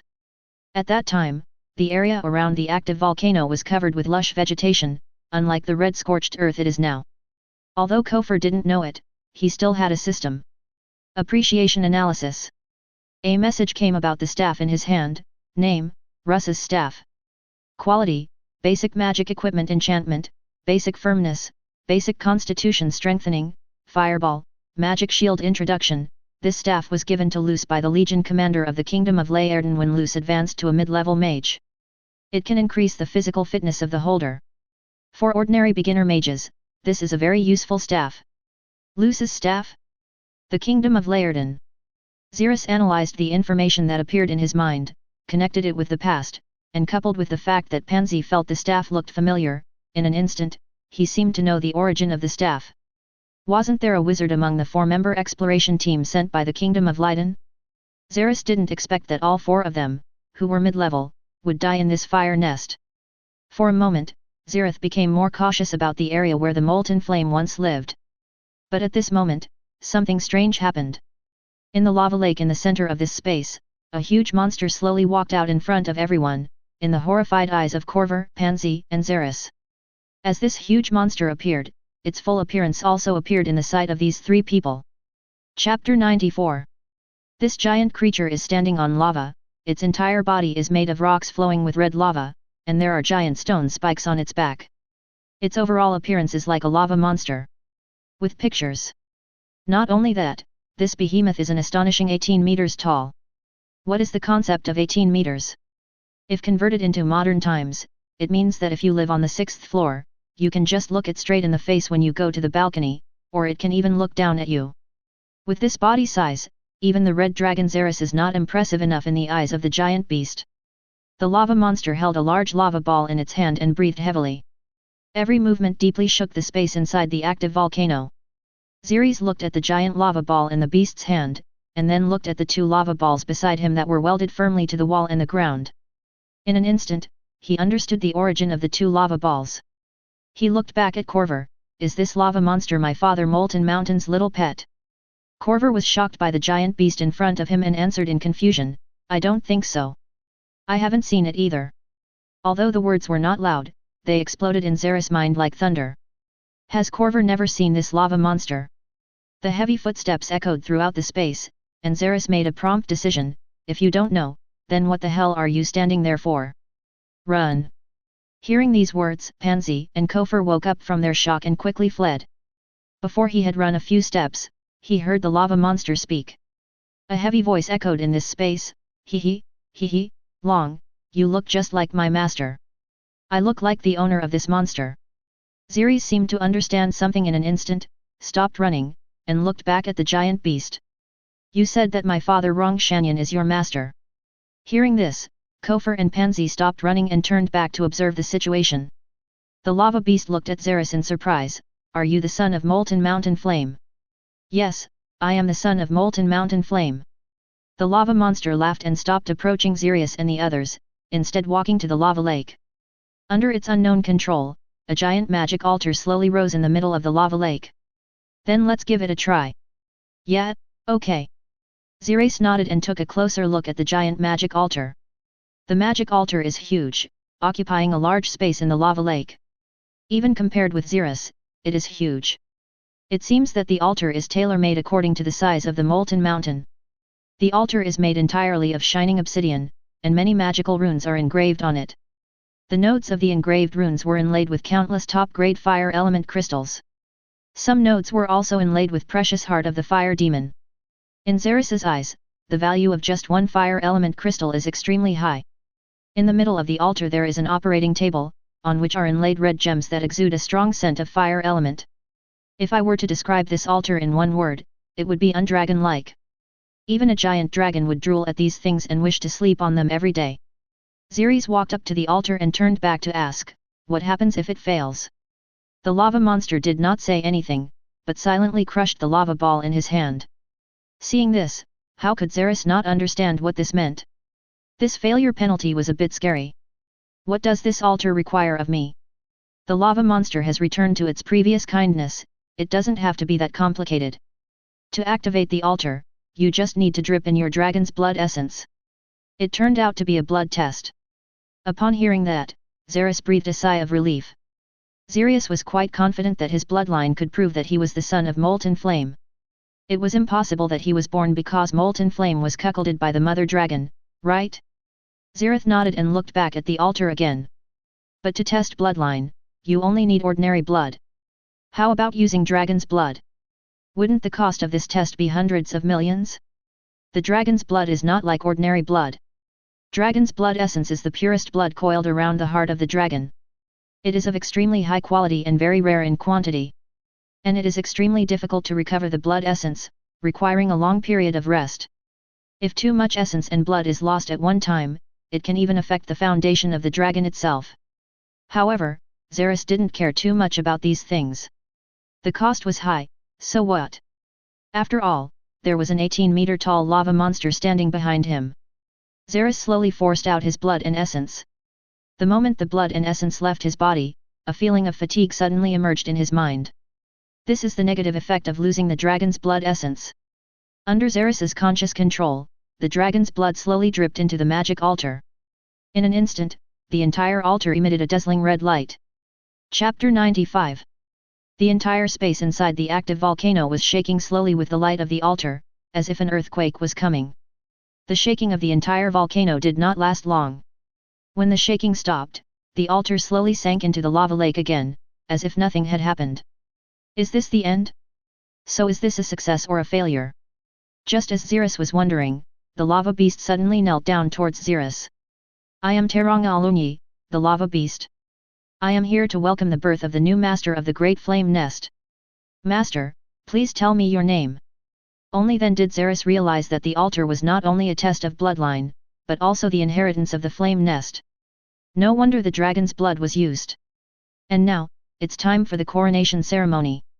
Zeris raised his head. I am Zeris Osiris. Remember my name. Terang Galunyi. At this time, there is more than just the lava monster. Boom.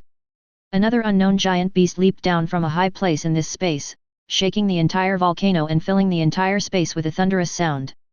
The horrifying echo reverberated throughout the space, causing tinnitus in Kofar and Pansy's ears. Before the echo faded, the second beast knelt in front of Zeris and spoke, I am Tyrone Goran, the rock beast. I am here to greet the great Zeris Osiris as the new master of the fire nest. Zeris was a little shocked, but then he quickly realized that this was the second behemoth of the flame nest, the rock behemoth, and also his father's second little pet. However, the appearance of this giant rock beast was quite impressive, suppressing its own momentum. But it doesn't matter. I have to kneel in front of myself like this anyway. The more impressive my appearance is, the more awesome I appear. Everyone, get up. From now on, you will be at my service. Zeris raised his head with some pride, and he suddenly felt that he had reached the peak of his dragon life in an instant. How to say it? The second generation of rich people, Hong Long, who had been wandering around, came back to inherit the family property. Zeris looked at the rock beast carefully. Like the lava beast, the rock beast was also 18 meters tall. But the difference is that the rock beast does not have magma flowing on its body. Instead, its body is made of a hard, earthy yellow rock that is visible to the naked eye. Picture. It is worth mentioning that these two behemoths are not mentioned at all in Zeris's dragon heritage. There are basically no creatures that are not included in the dragon legacy, so Zeris believes that these two giant beasts may be giant magical constructs created by his father Molten Mountain, referred to as giant constructed golems. Before, he was under too much pressure and didn't dare to touch the body of the lava beast. Now, through his blood and essence, he has become the master of the flame nest. Appreciation analysis. Name, Taelong Jelunyi Lava Monster Type, Giant Constructed Golem Strength. Introduction. Through the inheritance of dragons, Molten Mountain Flame learned the forging construct golem technique inherited from a certain red dragon ancestor, a dragon anomaly. Molten Mountain, who loves research, created this golem, gave it consciousness, and named it Terang Galunyi. Talangalinii is one of the guardians of the flame nest. The first thing that catches your eye is the string of question marks in the lava monster's information. Oh my god, this strength is so high that even the system is questioning it. It's incredible. So strong? The level is really high. Zeris continued reading the information, looked at the lava beast in front of him, and then looked at the rock beast beside him. These two should be the guardians of the flame nest left behind by my father. Appreciation analysis. Name, Terran Goran Rock Beast Type, Giant Constructed Golem Strength. Introduction. Through the inheritance of dragons, Molten Mountain Flame learned the forging construct golem technique inherited from a certain red dragon ancestor, a dragon anomaly. Talon Gronal is one of the guardians of the fire nest.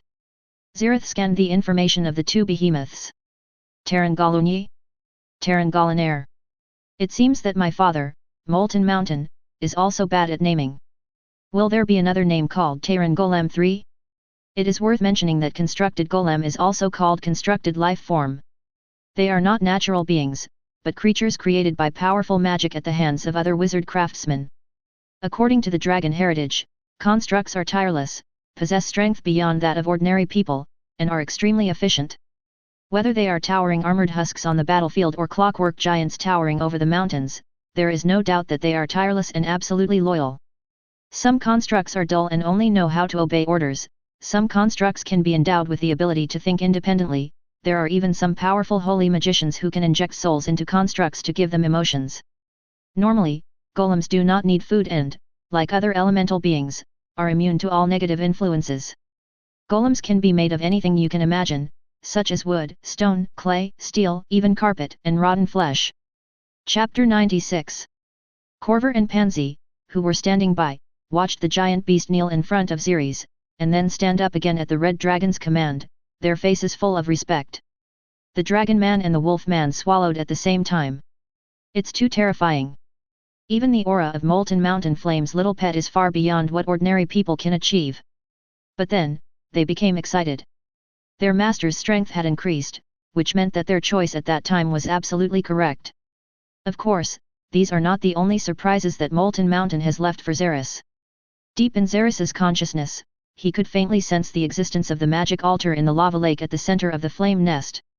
This magic altar is made of many precious materials such as molten fire flower, and its role must be significant. Under the control of Zeris's mind, the magic altar that was originally submerged in the lava lake rose again. Zeris pressed his dragon claws onto the huge magic altar. Appreciation analysis. The next moment, the information about this altar appeared silently in my mind. Name: Flame Nest Altar. Introduction: the giant altar built by Molten Mountain Flame at the cost of a large amount of financial, material, and human resources is the main control console of the entire flame nest. This altar has the ability to automatically recognize its master and identify blood. Using the dragon's blood essence, as long as it matches the blood of Molten Mountain Flame, the altar can successfully recognize its master. It's a pity that this altar is not equipped with an intelligent core, so it cannot perform various operations autonomously and requires human control. But even so, this altar has made great contributions in Molten Mountain's fight against the Titans. The main control console for the entire flame nest. With this thought in mind, Zeris flew to the operating table in the center of the altar with some excitement, where a shining red pearl was gleaming brightly. Grasping the orb with his dragon claws, a giant blueprint instantly appeared in front of Zeris, which looked like a giant 3D projection of the entire flame nest. Zeris can control the entire blueprint to zoom in and out with just his mind, so he can observe everything inside the flame nest. On the blueprint, various details such as traps, passages, rooms, etc. were marked one by one, and the blueprint could also sense the existence of creatures in the flame nest. In addition, there is a warning font flashing red light next to the entire projected blueprint. The entire flame nest has been damaged by 76%. Urgently need repairs. Zeris observed everything, and his eyes became more and more fanatical. How the hell is this a red dragon's lair? This is simply a giant magic tower. The magic tower is a high-level building that all mages dream of. However, since the construction of a magic tower requires a large amount of materials, and many of these materials are controlled items on the continent, even a legendary wizard would most likely not be able to own a magic tower, not to mention other wizards who have not reached the legendary level. The magic tower can not only condense elemental energy for the owner of the magic tower to quickly recover and train, but the owner of the magic tower can also teleport to various places in the magic tower in a moment's thought. When fighting against enemies, the magic tower can increase the magic power exponentially. An ordinary magic tower manned by a master-level spellcaster will not be able to handle any good even if several legendary masters come. Zeris understood in an instant that Molten Mountain's confidence in resisting the Titans alone came from the fire nest under his feet, a large magic tower. Perhaps the Titans never understood until their death how it was possible for the lazy dragons to study and practice magic diligently. How could the money-loving red dragon spend huge sums of money to build a giant magic tower? Wait. Molten Mountain is hard-working, unlike other red dragons who love money like their life. Nor is he as cruel and rude as other red dragons. Even when facing a newborn dragon, a normal red dragon would worry that the dragon would covet its treasure, so it would drive it out of the nest early.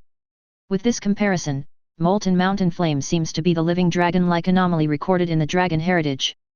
In an instant, an idea came to Zeris' mind. Zeris regained his composure and secretly buried this idea in his heart. He could only wait until he met Molten Mountain in the future to ask him to verify the authenticity of his idea. Suddenly, at the top of the blueprint projected by the magic altar, which was the top of the active volcano, Zeris discovered an uninvited guest. Looking at the uninvited guest, a smile appeared on his lips. Very interesting. Chapter 97. In the magic blueprint, at the top of the active volcano, a green-footed dragon snake dug a cave and lived in it. It is recorded in the dragon heritage that the green-footed dragon snake is a supernatural creature with a chaotic neutral camp. It can do whatever it wants. When fully grown, it has a body length of 13 meters and 6 pairs of strong clawed limbs. Picture, due to the appearance of the green-footed dragon snake, people who do not have knowledge of biology often associate the green-footed dragon snake with the wingless blue dragon. But the proud dragons would not acknowledge this so-called relationship, and they looked down upon the green-footed dragon snake, considering it a beast with low intelligence. This casual disdain causes the hot-tempered green-footed dragon snakes to harbor deep resentment, so they will attack dragons they deem weak. Recalling the dragon's heritage, Zeris felt somewhat fortunate that he had transformed into a kobold in order to keep a low profile, and only turned back into a dragon when he entered the flame nest. If it were still in its original dragon appearance, the green-footed dragon snake would surely attack it from a long distance. By then, not to mention entering the fire nest, even survival would be a problem. The red dragon looked up at Taran Goran. Why is there a green-footed dragon snake at the top of the flame nest? Taelong Gallner's reaction seemed a little surprised. This great lord of the flame nest, I don't know when the green-footed dragon snake arrived, because it lives outside the flame nest. There are some areas that Taelong Jelunyi and I do not have the authority to visit. Zeris nodded.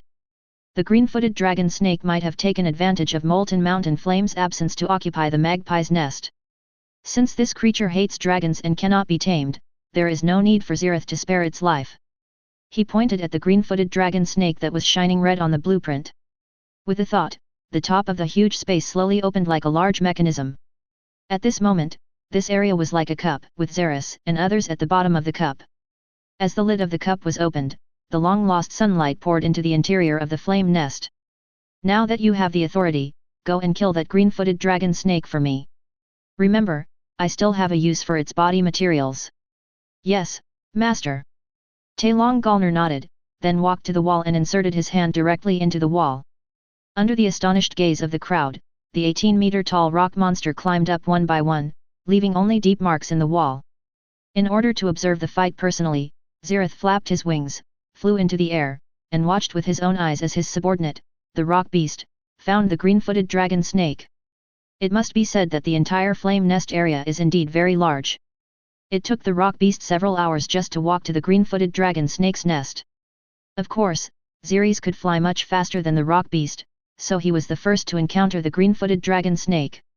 The moment the green-footed dragon snake saw Zeris, a surge of hatred surged in its heart, but it could do nothing because it could not fly and could not attack the young red dragon in front of it. Just as the green-footed dragon snake was staring at Zeris with resentment, the rock beast arrived. Without any hesitation, the rock beast discovered its target and rushed straight towards the green-footed dragon snake.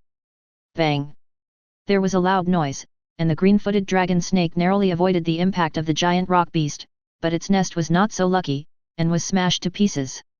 Biological information: green-footed dragon snake. With pictures, introduction, green-footed dragon snakes can already be called advanced supernatural creatures. When they grow up, they can reach the combat power of the beginning master level. Even ordinary legendary masters will be afraid of adult green-footed dragon snakes. The diet of the green-footed dragon snake is a variety of medium-sized animals. They have a very strong sense of territory, and they are very ferocious and brutal when they are angry. The green-footed dragon snake is not completely evil, but because of its personality, it often cannot get along well with its neighbors. Generally speaking, green-footed dragon snakes are not particularly stupid, at least they can talk. Normally, when faced with a creature entering its territory, the green-footed dragon snake will choose to attack without saying a word. They have many ways of attacking, and they can even perform lightning breath attacks like a blue dragon. However, the range of their lightning breath is much smaller than that of a blue dragon, even smaller than that of a blue dragon hatchling. But the breath power of an adult green-footed dragon snake should not be underestimated. Its power is probably comparable to that of an adult blue dragon. This is why, even ordinary legendary warriors are very afraid of the green-footed dragon snake, whose physical body is only at the master level. Attached is a picture of a wizard defending against the lightning breath of the green-footed dragon snake. If the enemy or prey is too strong to be killed with its breath, it will wrap around the enemy like a python, or swallow the enemy whole and kill it with its powerful stomach acid. If the swallowed enemy has high burst damage and can cause damage to the green-footed dragon snake in a short period of time, the enemy will be spit out. Here is another picture of an orc warrior using his martial art, leap/slash, to chop down a green-footed dragon snake. Of course, because it possesses a certain level of intelligence, the green-footed dragon snake can also be bribed, but you need to offer a reward that is enough to tempt the green-footed dragon snake.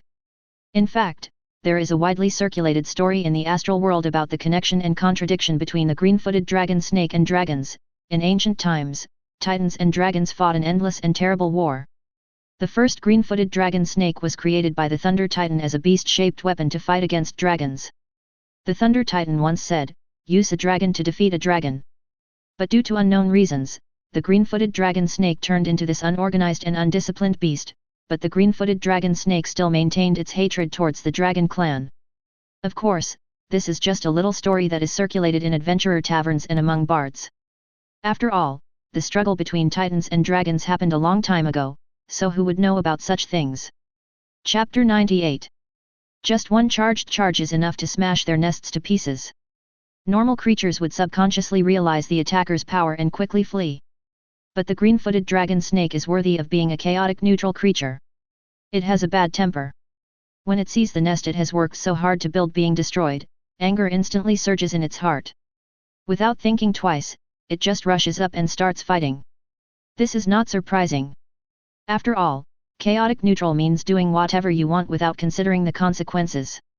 The green-footed dragon snake quickly climbed onto the leg of the giant rock beast and used its usual tricks, clamping its prey tightly with its claws like a pincer, and then wrapping itself around the prey like a python. But how could the giant constructed golem carefully crafted by molten mountain flame be subdued by such a small trick of this green-footed dragon snake? The green-footed dragon snake's limbs are so strong that even stones that are entangled by it will be shattered by its tremendous force. But unexpectedly, in front of the rock beast, this entanglement has no effect at all. Not only did it fail to crush the rock beast's legs, but the interaction of forces also left bloody marks on its skin. The green-footed dragon snake screamed angrily, but before it could react, the rock beast grabbed its jaw. The green-footed dragon snake then used its powerful breath of lightning, and the massive bolt of lightning struck the hand of the giant rock beast, shattering a large piece of rock. The rock beast didn't care about its own injuries.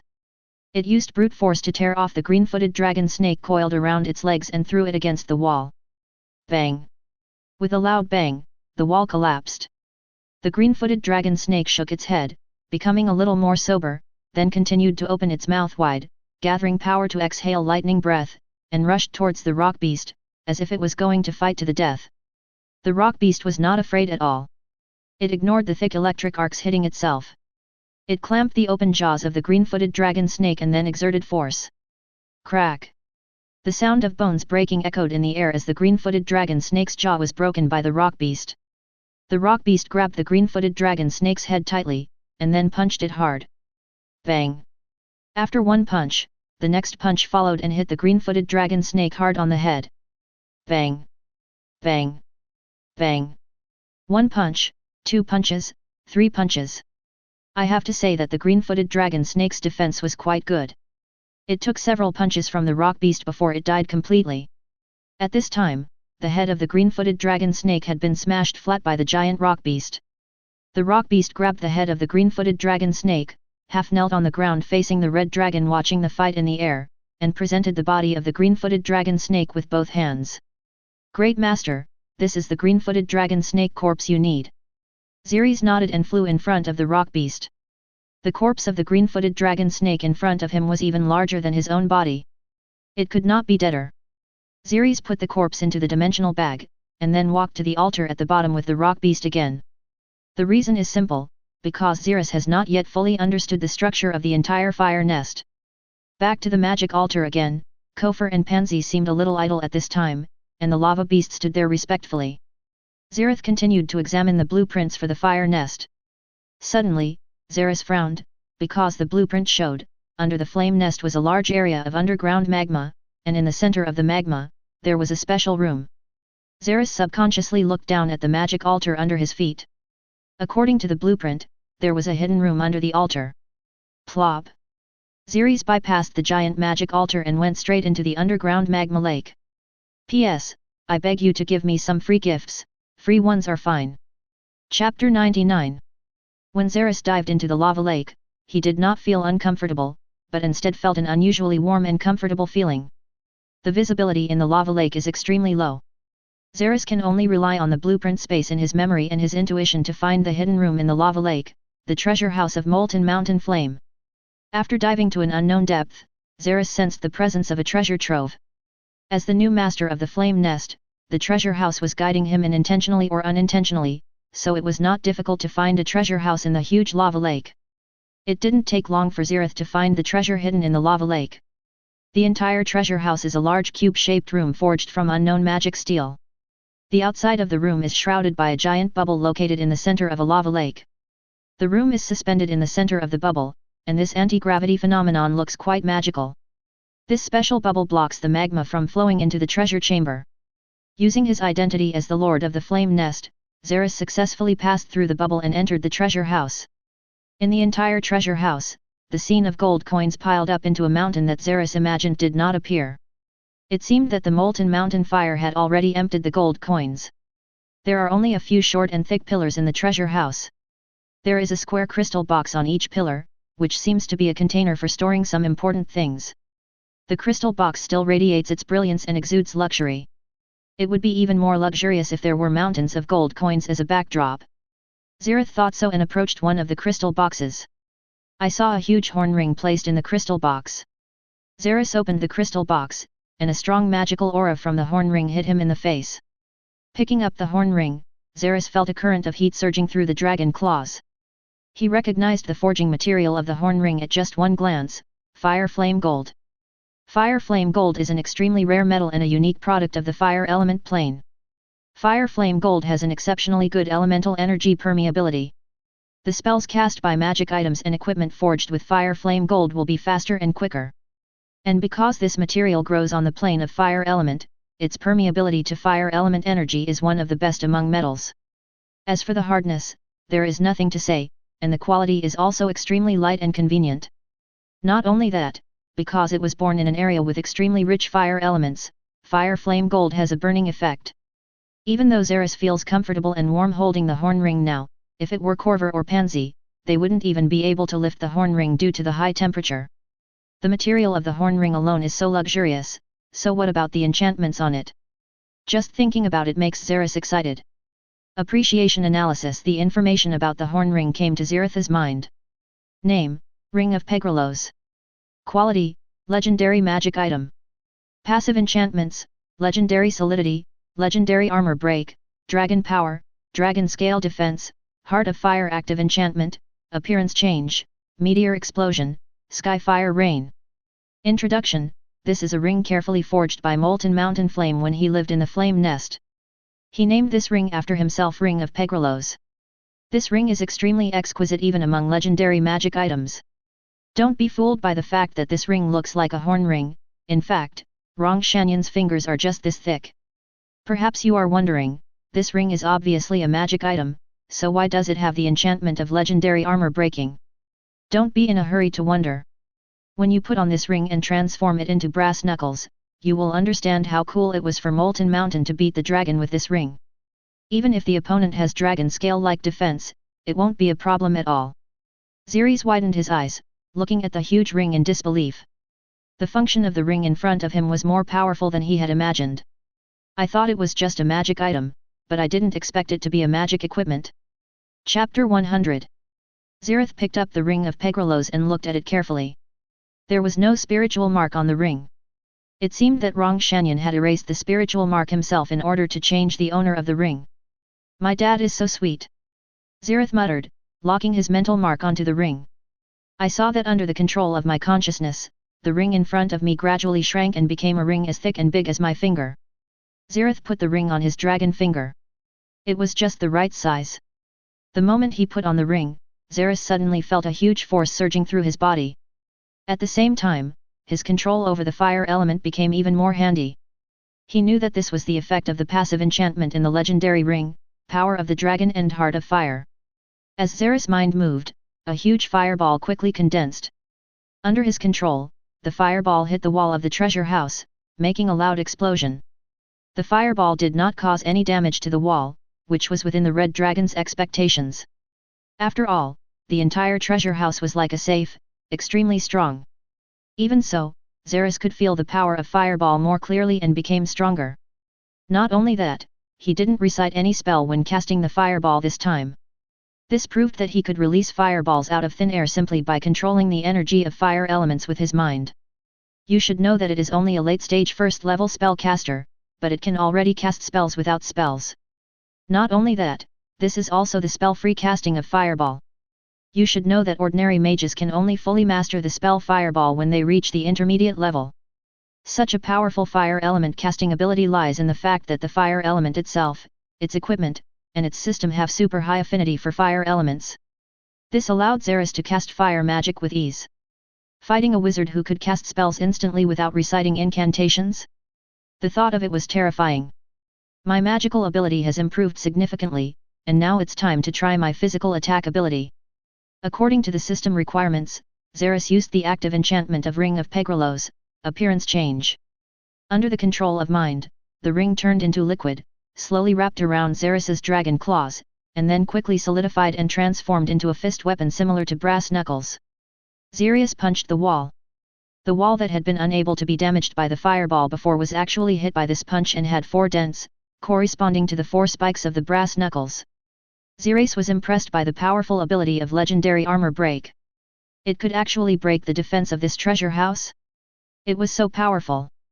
The red dragon itself possesses terrifying strength and sharp claws, which combined are enough to tear most enemies apart. But a very small number of enemies also possess equally powerful defenses, such as similar scales, and extremely defensive armor and shields forged by mage craftsmen. At this time, the armor-piercing effect enchanted by this ring can effectively deal with enemies with extremely high defense. In this way, the purpose of this ring forged by molten flame is very clear: it combines magical attacks and physical combat. A legendary equipment increased the combat power so much. Zeris suppressed his joy and walked to another crystal box. Open the crystal box and there's another new giant ring. When I picked up the ring and took a look, I still had the familiar magical aura, the familiar warm current, and the familiar forging material, fire flame gold. FK, my dad is really rich. If I want to live a good life, reincarnation is a must. I am the rich second-generation red dragon from the Tuscan Lee Plain. Ha ha ha ha. Appreciation analysis. Name, Pegrelos's Guardian Ring. Quality, legendary magic item. Passive enchantments, legendary solidity, legendary armor break, dragon power, dragon scale defense, heart of fire, same as Ring of Pegrelos. Active enchantments, appearance change, friend of Zhizyanki, summoning fire element, flame barrier, auto-trigger teleport, auto-trigger soul defense, auto-trigger absolute barrier. Introduction: this is a ring carefully forged by Molten Mountain Flame when he lived in the Flame Nest. He named this ring after himself Pegrelos's Guardian Ring. This ring can not only summon Githyanki allies, but also summon legendary fire elementals on its own. When you are in danger, the life-saving magic can be automatically triggered. With this ring, you can feel the sense of security your father gives you. Your father Molten Mountain Flame no longer has to worry about you suddenly dying. Of course, looking at the 2 enchantments legendary armor break and appearance change, I believe you have already understood the other purpose of this Guardian Ring, so I won't explain it in detail. If you're enjoying the story so far and want to hear the next parts, don't forget to like the video. It really helps the channel grow. And if you'd like me to continue the series, drop a comment below letting me know. Your feedback and support keep these audiobooks going strong. Thanks for listening, and I'll see you in the next one.